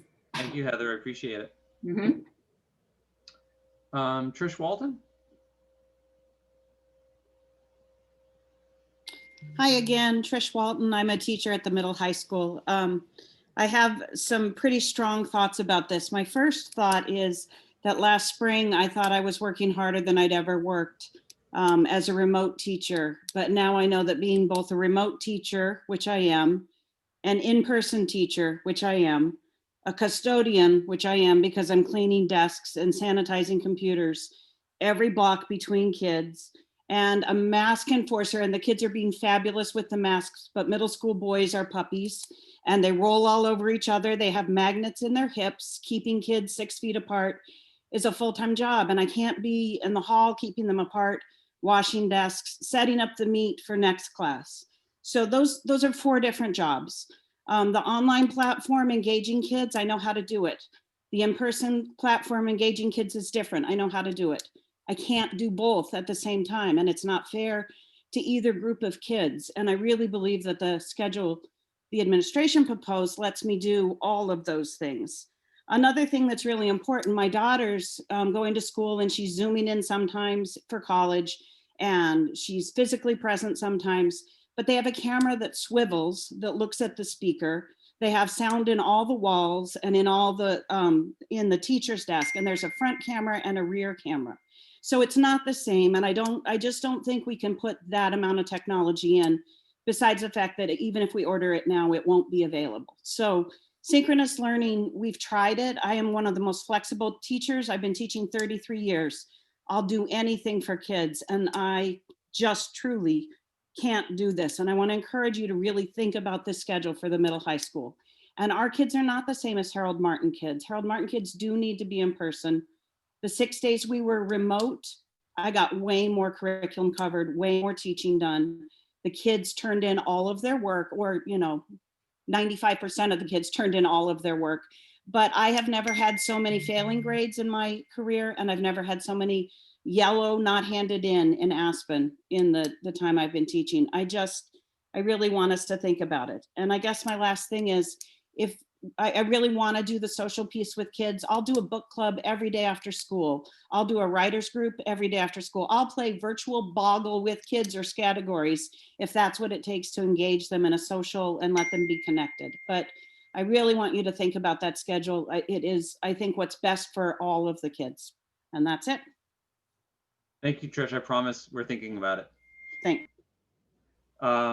Next is Erin Vanderborn. Hi, Erin. Can you hear me? We sure can. Great. Hi, this is Erin, 1017 Broad Cove Road. So I'm chiming in really just with a comment on the possibility of a schedule change for Harold Martin School. And I'm going to echo a lot of what Andrea and Jim I think said previously, but I'm just kind of remembering that at the outset of these discussions, now it seems like a long time ago, but in August, there was a lot of talk about prioritizing in-person instruction for the youngest learners. I think we all kind of feel like they're not getting enough now. They're not getting as much as we hoped they would when we started talking about this in August. And this new proposal is going to mean that they're going to get even less. And I guess what I'm struggling with is it seems like it's because of not really a health and safety concern, but more of an operational concern. And I do appreciate that there's value to that time from the teacher's standpoint, but I think that Amy Doyle had the best expression of the night when she said the juice isn't worth the squeeze. But I also feel like we've kind of got to make hay while the sun shines here, because we're at a point now with cases that we're able to be in school. I really feel like we have to take advantage of this time, because there's likely to be periods where it's not going to be that way. Thank you for your comments. I was trying to come up with like a witty tagline, but I can't come up with one. But I appreciate it. All I have is Kate, so I'm going to call in Kate. All right, can you guys hear me? We can. Okay. So hi, I'm Kate LeClaire. I am a teacher at the high school. And I wanted to speak to the issue that I'm currently seeing with my students with the remote days as they're currently happening, where students are working asynchronously. And I worked really hard to try to make asynchronous lessons for those students on those remote days meaningful, either as preparation for the AP exam or as lessons that build on what we're going to do in the next in-person class. And the problem I'm having is that students aren't completing those assignments. On average, it's probably half of the students in a class complete those assignments. And if they're preparation for that next in-person day, I'm always behind. And so it's really been hard to create any momentum. I know that a lot of my students are behind on their assignments, speaking to what Trish commented on in terms of failures and missing assignments and NHIs. And I know a lot of I only have juniors and seniors, and they should be getting prepared for college and a little bit more unstructured time, but they are so overwhelmed right now with the number of assignments that they are behind on and that they are missing.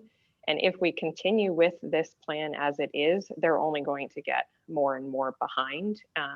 And they know that they're struggling with the lack of structure. They've admitted it to me. I've emailed parents, and parents have stated the same thing, that they're really struggling with that lack of structure. And I think that the more that we can give these kids a little bit of structure and teach them how, so that when they're going off to college or when they're working on their own, they can deal with kind of creating their own structures, the better help will be. That we're not helping them right now by just continuing to give them so much time that they don't know what to do with it, and that they're just getting more and more behind in the work that they're trying to do. And then the other piece that I'm struggling with in the current schedule that we have is that because some of those students aren't doing their work to prepare for assignments and assessments, that when we get to an assessment, if they don't do well on that assessment, I don't have any time to meet with them. Our current advisory block is really a homeroom to take attendance, and it starts at 7:45. So even if I have a student come in at 7:30, that only gives me 15 minutes. There's no time really in the day, because if I have a study hall, it's maxed out at the number of kids I can have in that space. So I can't have other kids come in to that space and work with me. And there aren't really other times in the day. After school, they have activities or they have work. So that's one of the real strengths of the proposed plan for me, is that it builds in time for me to work with kids. In the spring, when we were full remote, every Wednesday, I set up appointments with students who were behind so that I could help them catch up. Other adults set up appointments with them, and sometimes we would meet with them as a small group. It was really valuable that time, and that's the time that I'm missing right now. And I wanted to speak to the social emotional piece. I love having the students in class. I didn't realize how much I missed them last spring in person. But I think there's also something to be said for the fact that when we can all see each other in one space in a similar format where we're not masked and have conversations, I think there is more of a relationship that's built. Right now, I've seen students once a week for a month, a little over a month, and I certainly do not know them as well as if I were seeing them every other day, even over a computer on a screen. So those are just the things that I wanted to kind of speak from the experience that I've had in my classes this year so far. Thank you. Thank you, Kate. I really appreciate it. Oh, can I just jump in just to clarify something really quickly? Regardless Sure. of if we were to vote tonight or to vote next week, just so that I'm understanding this, it would still be the November 16th start date for any kind of schedule change. That was the proposal, trying to give parents enough time that they Okay. could adjust to it. That we thought a 2-week window Yep. would give them enough time. Okay, thank you. All right. But but it's not all or nothing, correct, Steve? We could decide high school and then Harold Martin and break it up if we decide we could. Absolutely. Each Okay, school all is right. its own entity. All right, I want to make sure I wasn't tied Yeah, to it's one not a goal package. first. It's not a Okay, all package. right. Thank you. All right. Next is Kimberly DeRego. I'm sorry, I'm horrible with last names. It's one of my favorites. That's okay. You did fine. Don't worry about it. DeRego it is, and I'm at 507 Dolly Road. So I really appreciate everything you guys are doing. I also want to be really, really clear that I fully appreciate everything that teachers have done. Particularly, I have 2 kids at Harold Martin and 1 at Maple Street. Everything the teachers have done to get what they're doing up and running. I fully acknowledge that I am sure they are working more hours than they are usually working, and I appreciate that every single day. I will say, though, that I strongly feel, I implore you not to take the Mondays away from the Harold Martin kids. I watched for the last 2 weeks, I watched a kindergartner and a 2nd grader try to do synchronous online learning with their teachers who were on the computers, trying to guide them through their work, trying to set up their day. I have never struggled so hard because these are kids, let's remember, these are kids who can't open a browser tab.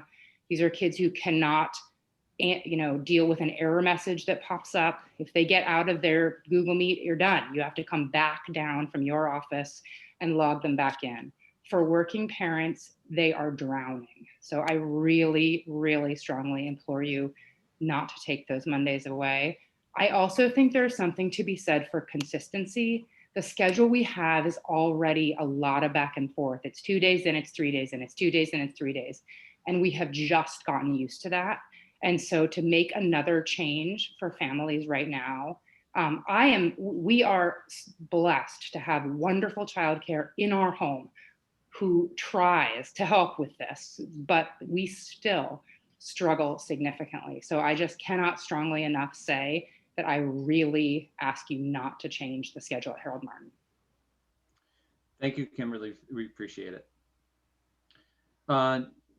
Next, I have Mark Zankel.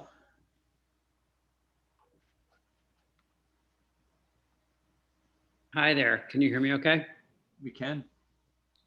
Great. Thanks very much. Thanks to you all. I just want to start by really just saying thank you to the teachers.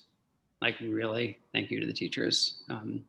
We just want you to know in the community that we know you're working incredibly hard and we appreciate it. So I've been here with my son and wife. My son Andrew, who's a junior, has been listening to this meeting and has shared his perspective. And I'm just going to talk about the middle and high school because that's where we have a student. And I think the goals in terms of the proposed change of more instructional time and more structured time, more instructional and more structured, are really good, and I support those. And the regular Monday skinny day, I think we're in favor of that. The reasons that were laid out are really strong. It makes sense. I do struggle a little bit with the 1 week in person, 2 weeks remote for some reasons that were shared. And I would say that's based on my own reaction as well as input from our son. And I'm wondering if you've considered a schedule, this is for Steve, but and really I guess for Chris and Rebecca, if you've considered a schedule of 1 week in person, 1 week remote, so it's alternating weeks. I say that because with that schedule, you would get a fair bit of the benefit of more instructional time and more structured time, more than we have now, without quite so much of, I think, the downsides of so much remote. Our lived experience with remote learning is that on paper, you get more instructional time, but the quality of that time and the educational benefit of that time is far from equivalent. So you can't just look at it in terms of number of hours or number of days of instructional time, because the quality and the caliber, and I can't speak for all students, I can speak for our son, but from others that I heard from, the quality of that and the benefit of that is far diminished compared to in person. So there's a trade-off here. And I just think that it just strikes me that 1 week on, 1 week in person, 1 week remote gives you a little bit of the best of both worlds and a little less of the worst of both worlds. Still addresses, I think, some of what Trish Walton addressed about the real challenges of teachers. And skinny Mondays are good. So I raise that as something that I hope you might consider, and maybe you have considered it, but I think it gets you a lot of the good and a little less of the downside of so much remote. Thanks very much. Thank you, Mark. Next is Stella. What was that movie? Streetcar Named Desire? Yeah, I just want to yell it. Anyway, sorry, Stella. You can go ahead and yell it. It's my daughter's name, actually. I'm not sure why it's says her and not me. But she's going to wonder why all old people yell Stella at her. This is Jane Doherty. I live at 573 Dustin Road, and I have 2 children at Harold Martin. They love school. They love their teachers. And, I can't thank the educators and the staff enough, because I think that what they're tasked with is incredibly difficult, and to constantly be switching. I just want to, in short, express my support to keeping as much regularity with what we have in place as possible. They're not learning as well for my husband and me at home as they are at school. And obviously there's no replacement for school, and we're all kind of doing our best, but it's been a struggle. And I just, I feel like they're losing so much between starting late, closing for 2 weeks, And then any further talk of closures just really kind of feels like a punch in the gut. And we have to be realistic about that there is a pandemic, and yes, cases are going to happen, and our plans for them, but we have to, I think, prioritize in-person learning as much as we can. And just a comment about, looking at this in the rearview mirror years from now. This is nothing that nobody's been through before. So I think this whole pandemic has been traumatizing for our whole society. And to look back at this in the rearview mirror and say it's not a big deal or something like that, I think is really kind of disingenuous. And it's hard for us that are trying to put our kids through school and get them just to learn how to read. So that's all I have to say. I'm just going to jump in here, Jim, for a minute. So I'm sorry, you're not Stella, you're Jane. I certainly didn't mean to be, and as I said, I didn't mean to be dismissive in that it's not a big deal. It is a big deal. But what I'm saying, and what I still think, is that people are very resilient. So I would be hopeful that down the road, that resilience will come through, and that we would all have learned things, and our kids will have learned things that are beneficial. That's what I was saying. I was not being dismissive, and I'm certainly not saying it's no big deal. So if it came off that way, I apologize. Yeah, and I mean, I think it's really asking a lot just of everyone's resilience, and we can't just rely on resilience. We're all doing our best. I understand that, and I appreciate that. Thank you so much. Appreciate your comments. Next is Sarah Matson-Dustin. Hi, good evening. I promise this is my last time. Sarah Matson-Dustin, a couple doors down from the last speaker, Jane, at 517 Dustin Road. I agree with what Aaron Vandenboer said a little bit earlier.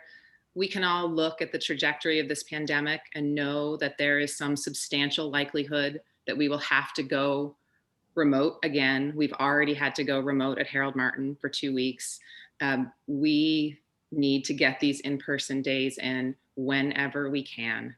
And I just want to because I think people have kind of articulated some of maybe the more rational arguments here. I just want to sort of appeal to your hearts and tell you about an experience that my third grader had during one of the remote weeks. Both of my children's teachers have been just absolutely unimpugnable. I cannot imagine how they are doing what they are doing. But I watched a third grader who can read and has become able to use a Chromebook pretty effectively cry in the other room because she couldn't figure out how to log into something. And I was home alone and I was on a work call that I could not leave.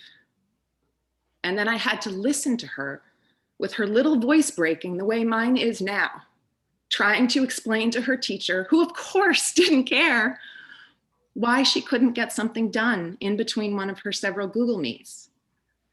And resilience is wonderful. We all know that resilience pays great benefits in life, but that doesn't mean that we don't try to prevent inflicting harm when we can. And we've decided as a community, and this board has decided, that we are prioritizing in-person learning. It was the plan from the get-go for Harold Martin. So I beg you, please do not take more in-person away from these kids. Thanks. Thank you, Sarah. Next is Jen.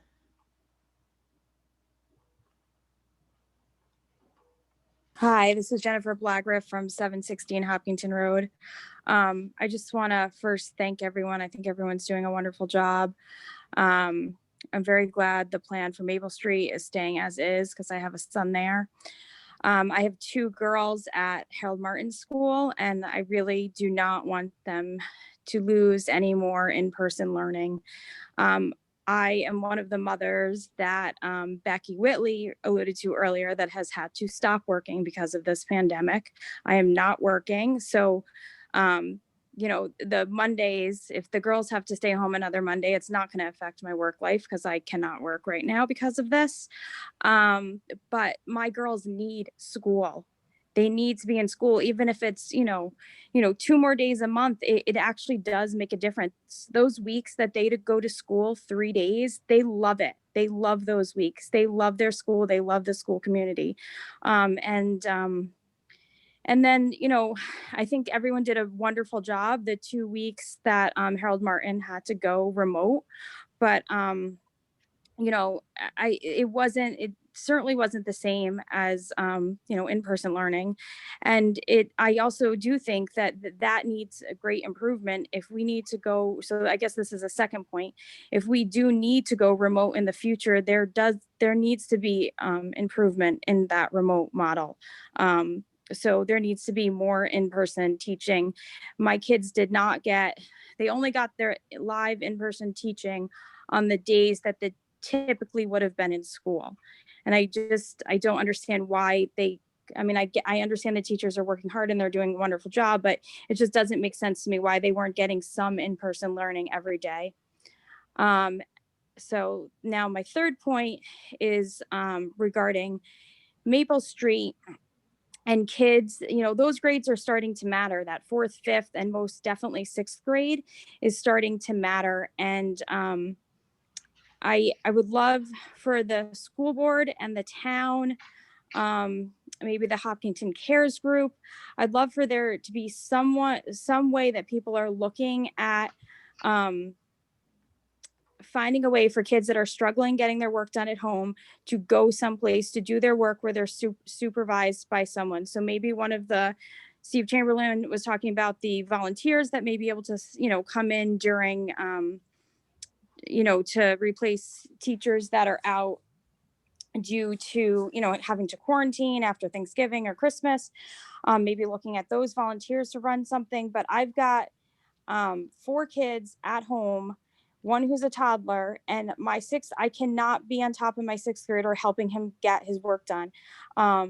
And it's not happening for him. He is not getting his work done on those remote days. I've talked to his teachers and all of that, and the principal, and he does have some, learning disability needs. So talk to special ed teachers, but it's not so much the learning disability or the other stuff. It's his age and being in a house with 3 younger siblings running around and a father working from home. And there's got to be other families in our situation that just need someplace for their kid to go to be just supervised, just someone there, like while they're doing some remote learning. So, I don't know. I just would like the school board to think about it. I imagine that, maybe we're the only family in this situation, but I don't think we are. There's got to be, we really have to think about everyone in the community. So I think that's all I wanted to say. So thank you. Thank you, Jennifer. And usually, you're not alone. So I assume there's other people in your same circumstance. So I appreciate it. Thank you. Thank you. Next is Amber Spofford. Hi, thank you. Thank you so much. So I don't want to reiterate everything that's been said because I agree 100% with what the community members are saying. I have a kindergartner, a 2nd grader, and a 4th grader. We seem like we're in this circular pattern where the teachers are working so hard to make this happen.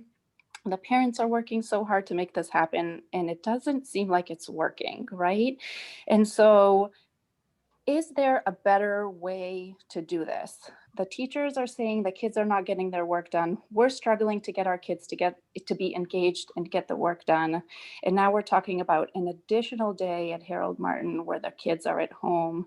I'm just wondering, are there other families that are in this same situation?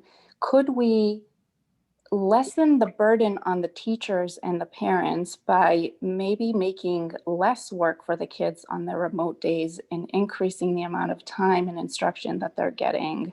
How do we get that information to teachers and to the school board? Does it make sense for the parents to write letters to the school board to express, ways that we think we can make this work better?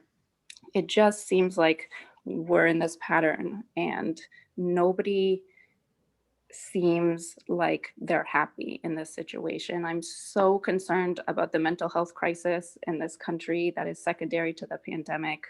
And the kids being out of school is adding to that stress, mental health, financial stress. And we are at a point where we really need to come together as a community and figure out a solution that works, maybe not for everybody, but maybe a little bit better for most people. Thank you. Thank you, Amber. And I would just ask, and if you have ideas, if you have ideas for solutions, please reach out. All of our emails are on the district website. I know all the board members make themselves available, so please reach out if you have thoughts for how we can improve, any aspect of the operation. We do want to hear it, so please do. Thank you so much. Thank you. Next hand is Sarah Baruti. Hi, can you guys hear me? Loud and clear. Sarah Baruti, 371 Maple Street. I have the blessing, I think you can say, of being both a parent and a teacher in the district. I have 2 kids at Maple Street and a kid in the middle high school with me. Just speaking to the Maple Street, the schedules they have is working out so amazing for our 2 kids there. They really enjoy the time that they have at school. The work that's being sent home seems to be just the right amount of work to be doing at home. So that's just been very smooth and quite a lovely year, given that we're in a global crisis. Speaking to the current schedule that we have right now at the middle high school, and I know that it is going to be changing, which is great. The piece that's hard for me, and I don't mean to speak for all teachers, but I think I can speak for many teachers, that we all feel like first-year teachers again. And so you basically have like an entire district of first-year teachers, which makes it very overwhelming. And the current schedule is so choppy that I actually have students in each of my class that write down like what we actually did so that I can keep track of where we left off the next class. And so there's just been a lot of difficulties with that stop, start piece aspect of it. And in terms of having some students at home, I care so much about every single student I have that there's a lot of pause and interruption, because I need to make sure that the kids are at home are getting my attention as well as the kids that are in front of me. And so looking at the proposed schedule that was presented by administration, it really helps with that tremendously. The pieces that work are that you still have, not only do you have more instruction time, but also more face time, because even in remote learning, you at least can see all the students' faces. There are even some games that you can do as 2-minute Google Meet games, and you could do breakout rooms, and I can actually do a whole bunch of different activities that they can do at their house. And the piece that I liked about the proposed schedule is that maybe when the numbers are down and it's safer, you just stay in hybrid mode with the skinny day. But when the numbers spike or the holiday and there's people's traveling or anything like that, that's when it's 1 week in person, 2 weeks remote. But it gives you that option, I think, to really fluctuate back into bringing students back to school without having to really change the whole schedule. You could just say, okay, now we're 2 weeks in, 1 week out. Okay, now we're just fully in, but we have this Monday and then Tuesday, Thursday, Wednesday, Friday schedule. So I just think it gives a lot of flexibility and meets the most needs, because I don't think we can meet everybody's needs, because if we could, I think we would just be in school. So there's that piece. And if in terms of synchronous learning, I do have a lot of reservations about that, because I did try to do that with several other teachers, and it's beyond technology. Technology is the biggest barrier. But there's more to it than that as well, because I am a science teacher, as many of you know. Those of you listening probably don't know. I can't do a lab with students in school and have the students at home do the same lab, or do a modified version of the lab at home. It's just not possible. But if it was an option where I met with students on the skinny day and Monday and said, okay, we're doing synchronous teaching this week because this is what we're covering, great. But if I had the option to say, okay, this week we're doing labs, so those of you who are at home are going to do this, and those of you who are at school are going to do this lab, having that flexibility would be great too, like rather than saying it has to be one way or the other. So I'm happy to answer any questions anybody ever has. So feel free to reach out, and I will reach out as well with any other comments I have. So thank you all for all your hard work. Thank you, Sarah. Appreciate your comments. Melissa White.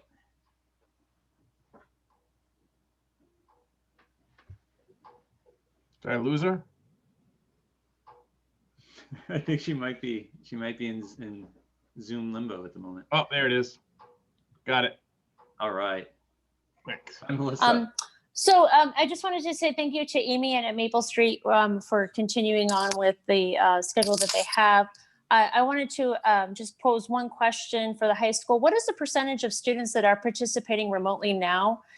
If we're looking at going remotely more frequently, what is that percentage? I don't know what it is, but I think it's an important question for the board to ask is, how many students are participating remotely now? If we have, 95% participation or a large number of participation, then increasing the frequency of remote instruction should go seamlessly. But if we have a pretty large fraction of students that are not participating, then increasing the frequency of remote instruction, may not make sense. So that's just something to consider, and perhaps ask the administration for some percentages on, because they should have that information. Another area of concern is, a student saying that teachers are actually advocating for the students taking AP courses not to take the AP test.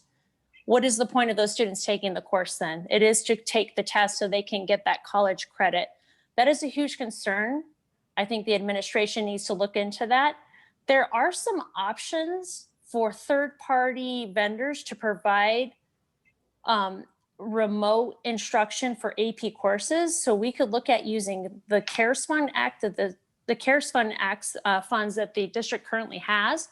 Also, the funding, $200 per pupil, that will be coming into the district within the next week.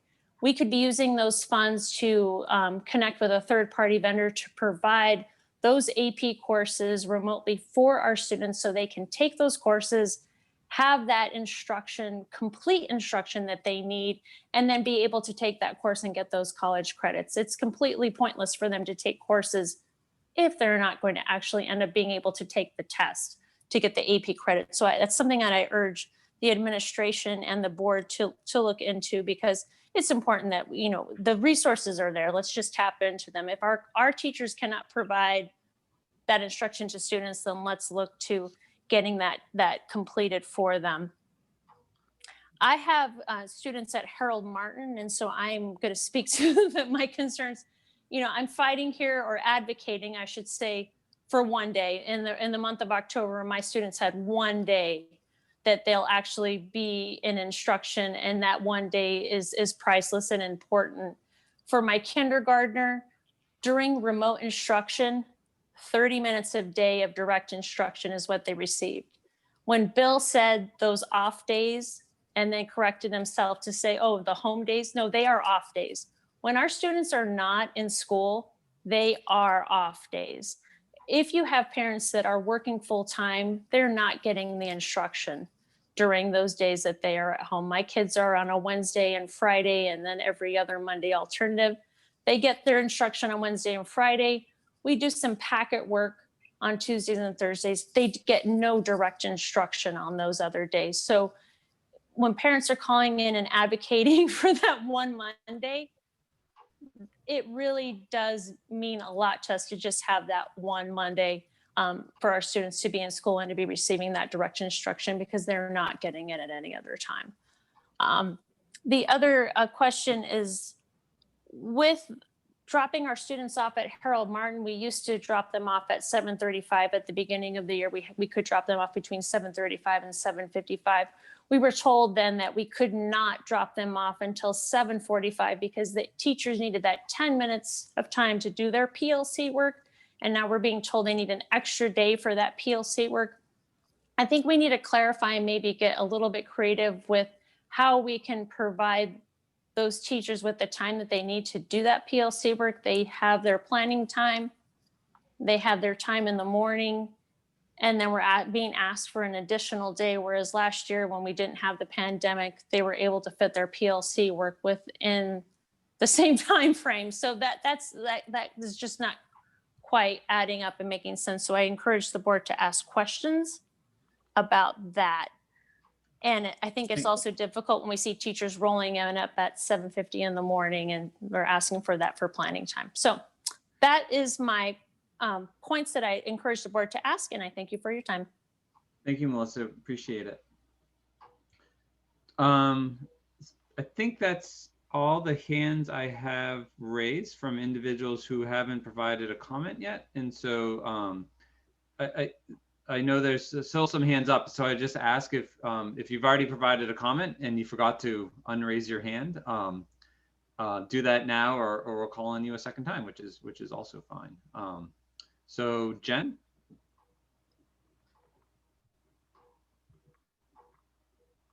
Hi, Jen, you're back. Sorry, I did not mean to raise my hand. Sorry. Bye. No, don't be sorry.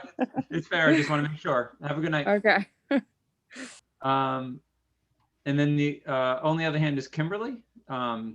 Kimberly, if you didn't have well, we'll find out. Hi, Kimberly. Did you mean to raise your hand again? Hi, folks. I jumped you. Oh, this is Peter DiRego, Kim's husband. We decided not to turn on another computer because we spend our day on computer all day long. So thank you all very much for the facilitation and time you're taking. I know it's tough for all of us to spend more time on the computer after spending all day on the computer. I wanted to provide some feedback directly to Rob.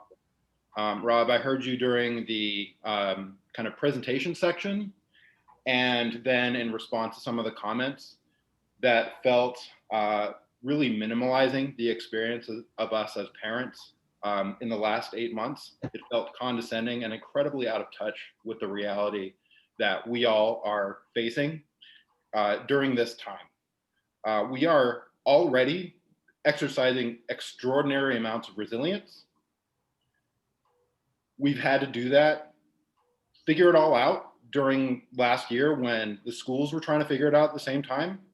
And I heard over and over the experience of parents and these moms who are being very polite around how challenging it is to listen to your kids struggle when you're on a work call and cannot leave to help them fix a webcam or something like that. I implore you to connect with the community of which you serve. Thank you, Peter. Rob, you probably want to respond. Yeah, I mean, no, Peter, I appreciate the feedback, and again, I wasn't trying to be dismissive. I wasn't trying to minimize. If anything, trying to perhaps present a little bit of hope that, as this is a pretty dark period for everybody and a big struggle. So apparently I did a really bad job of that, but that was really the goal of my comments. Certainly not to minimize. I mean, I've got a few friends who have kids down at Harold Martin School, and I certainly can appreciate the difficulties when you've got little guys and trying to do everything that people are doing. So I appreciate the feedback, and I'll do better with my words in the future, but I certainly am not dismissive of what folks are going through. And it's pretty clear from the public comment that we received tonight that people are wanting as much time as they can get at Harold Martin School. So I don't know if that helps or not, but thank you. I appreciate that. Thank you, Peter. Amanda Gilman.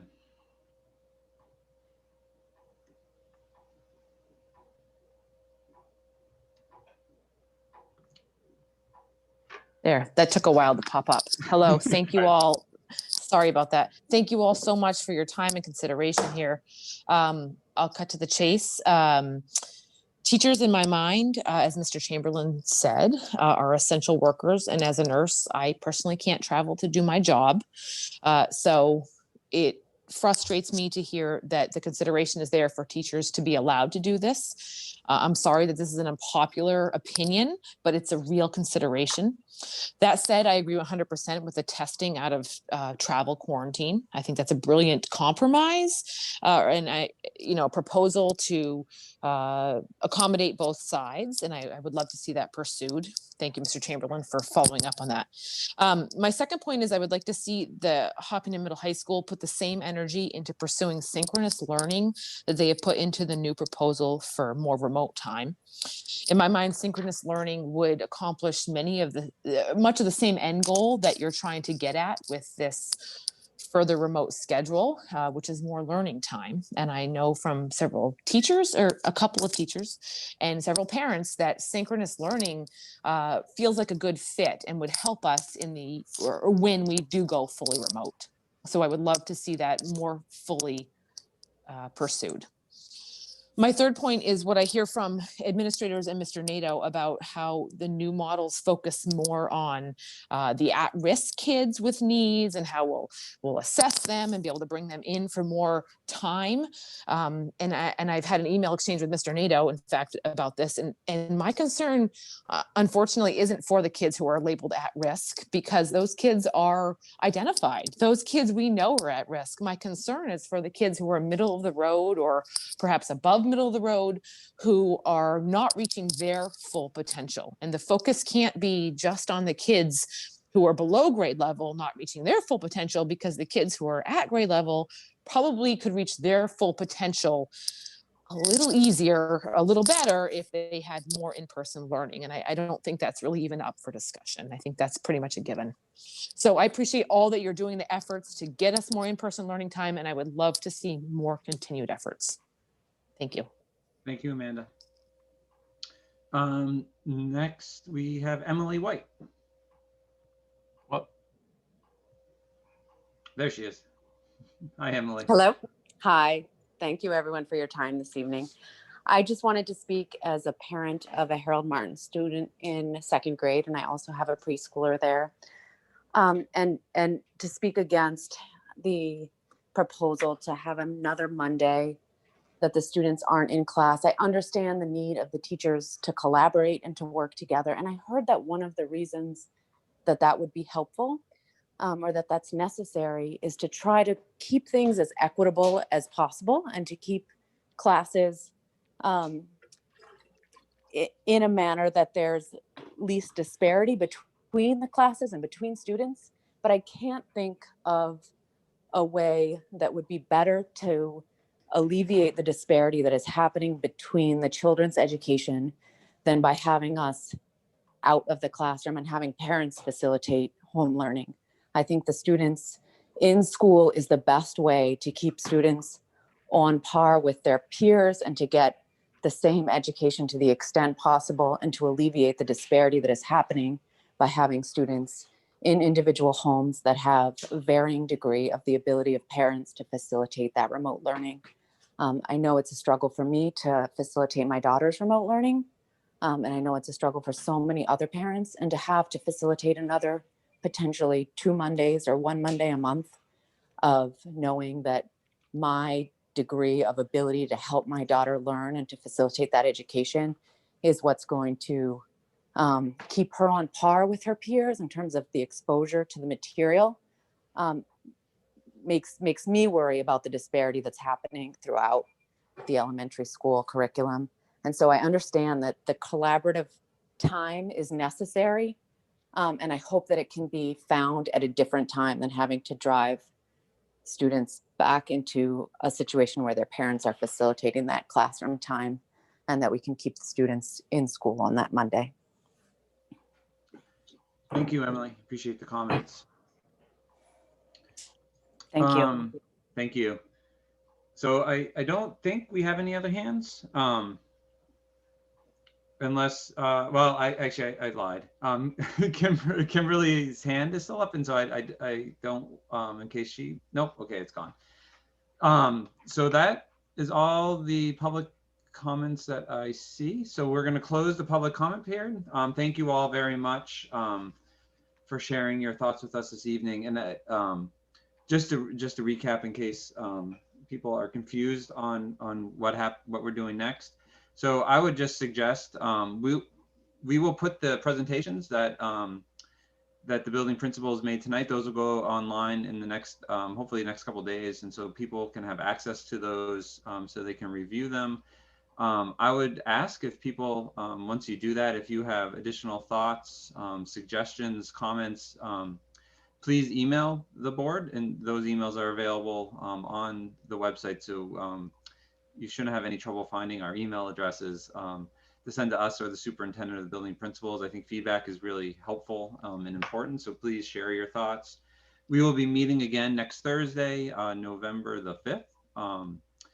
At a regular meeting, and as we discussed the conversation around the school schedules will be on that agenda, and our desire and firm hope and belief and understanding will be to make a scheduling decision at that meeting on the 5th that will be implemented hopefully on or around the 16th, I guess, depending on what the board decides, but that seems to be a date for a transition.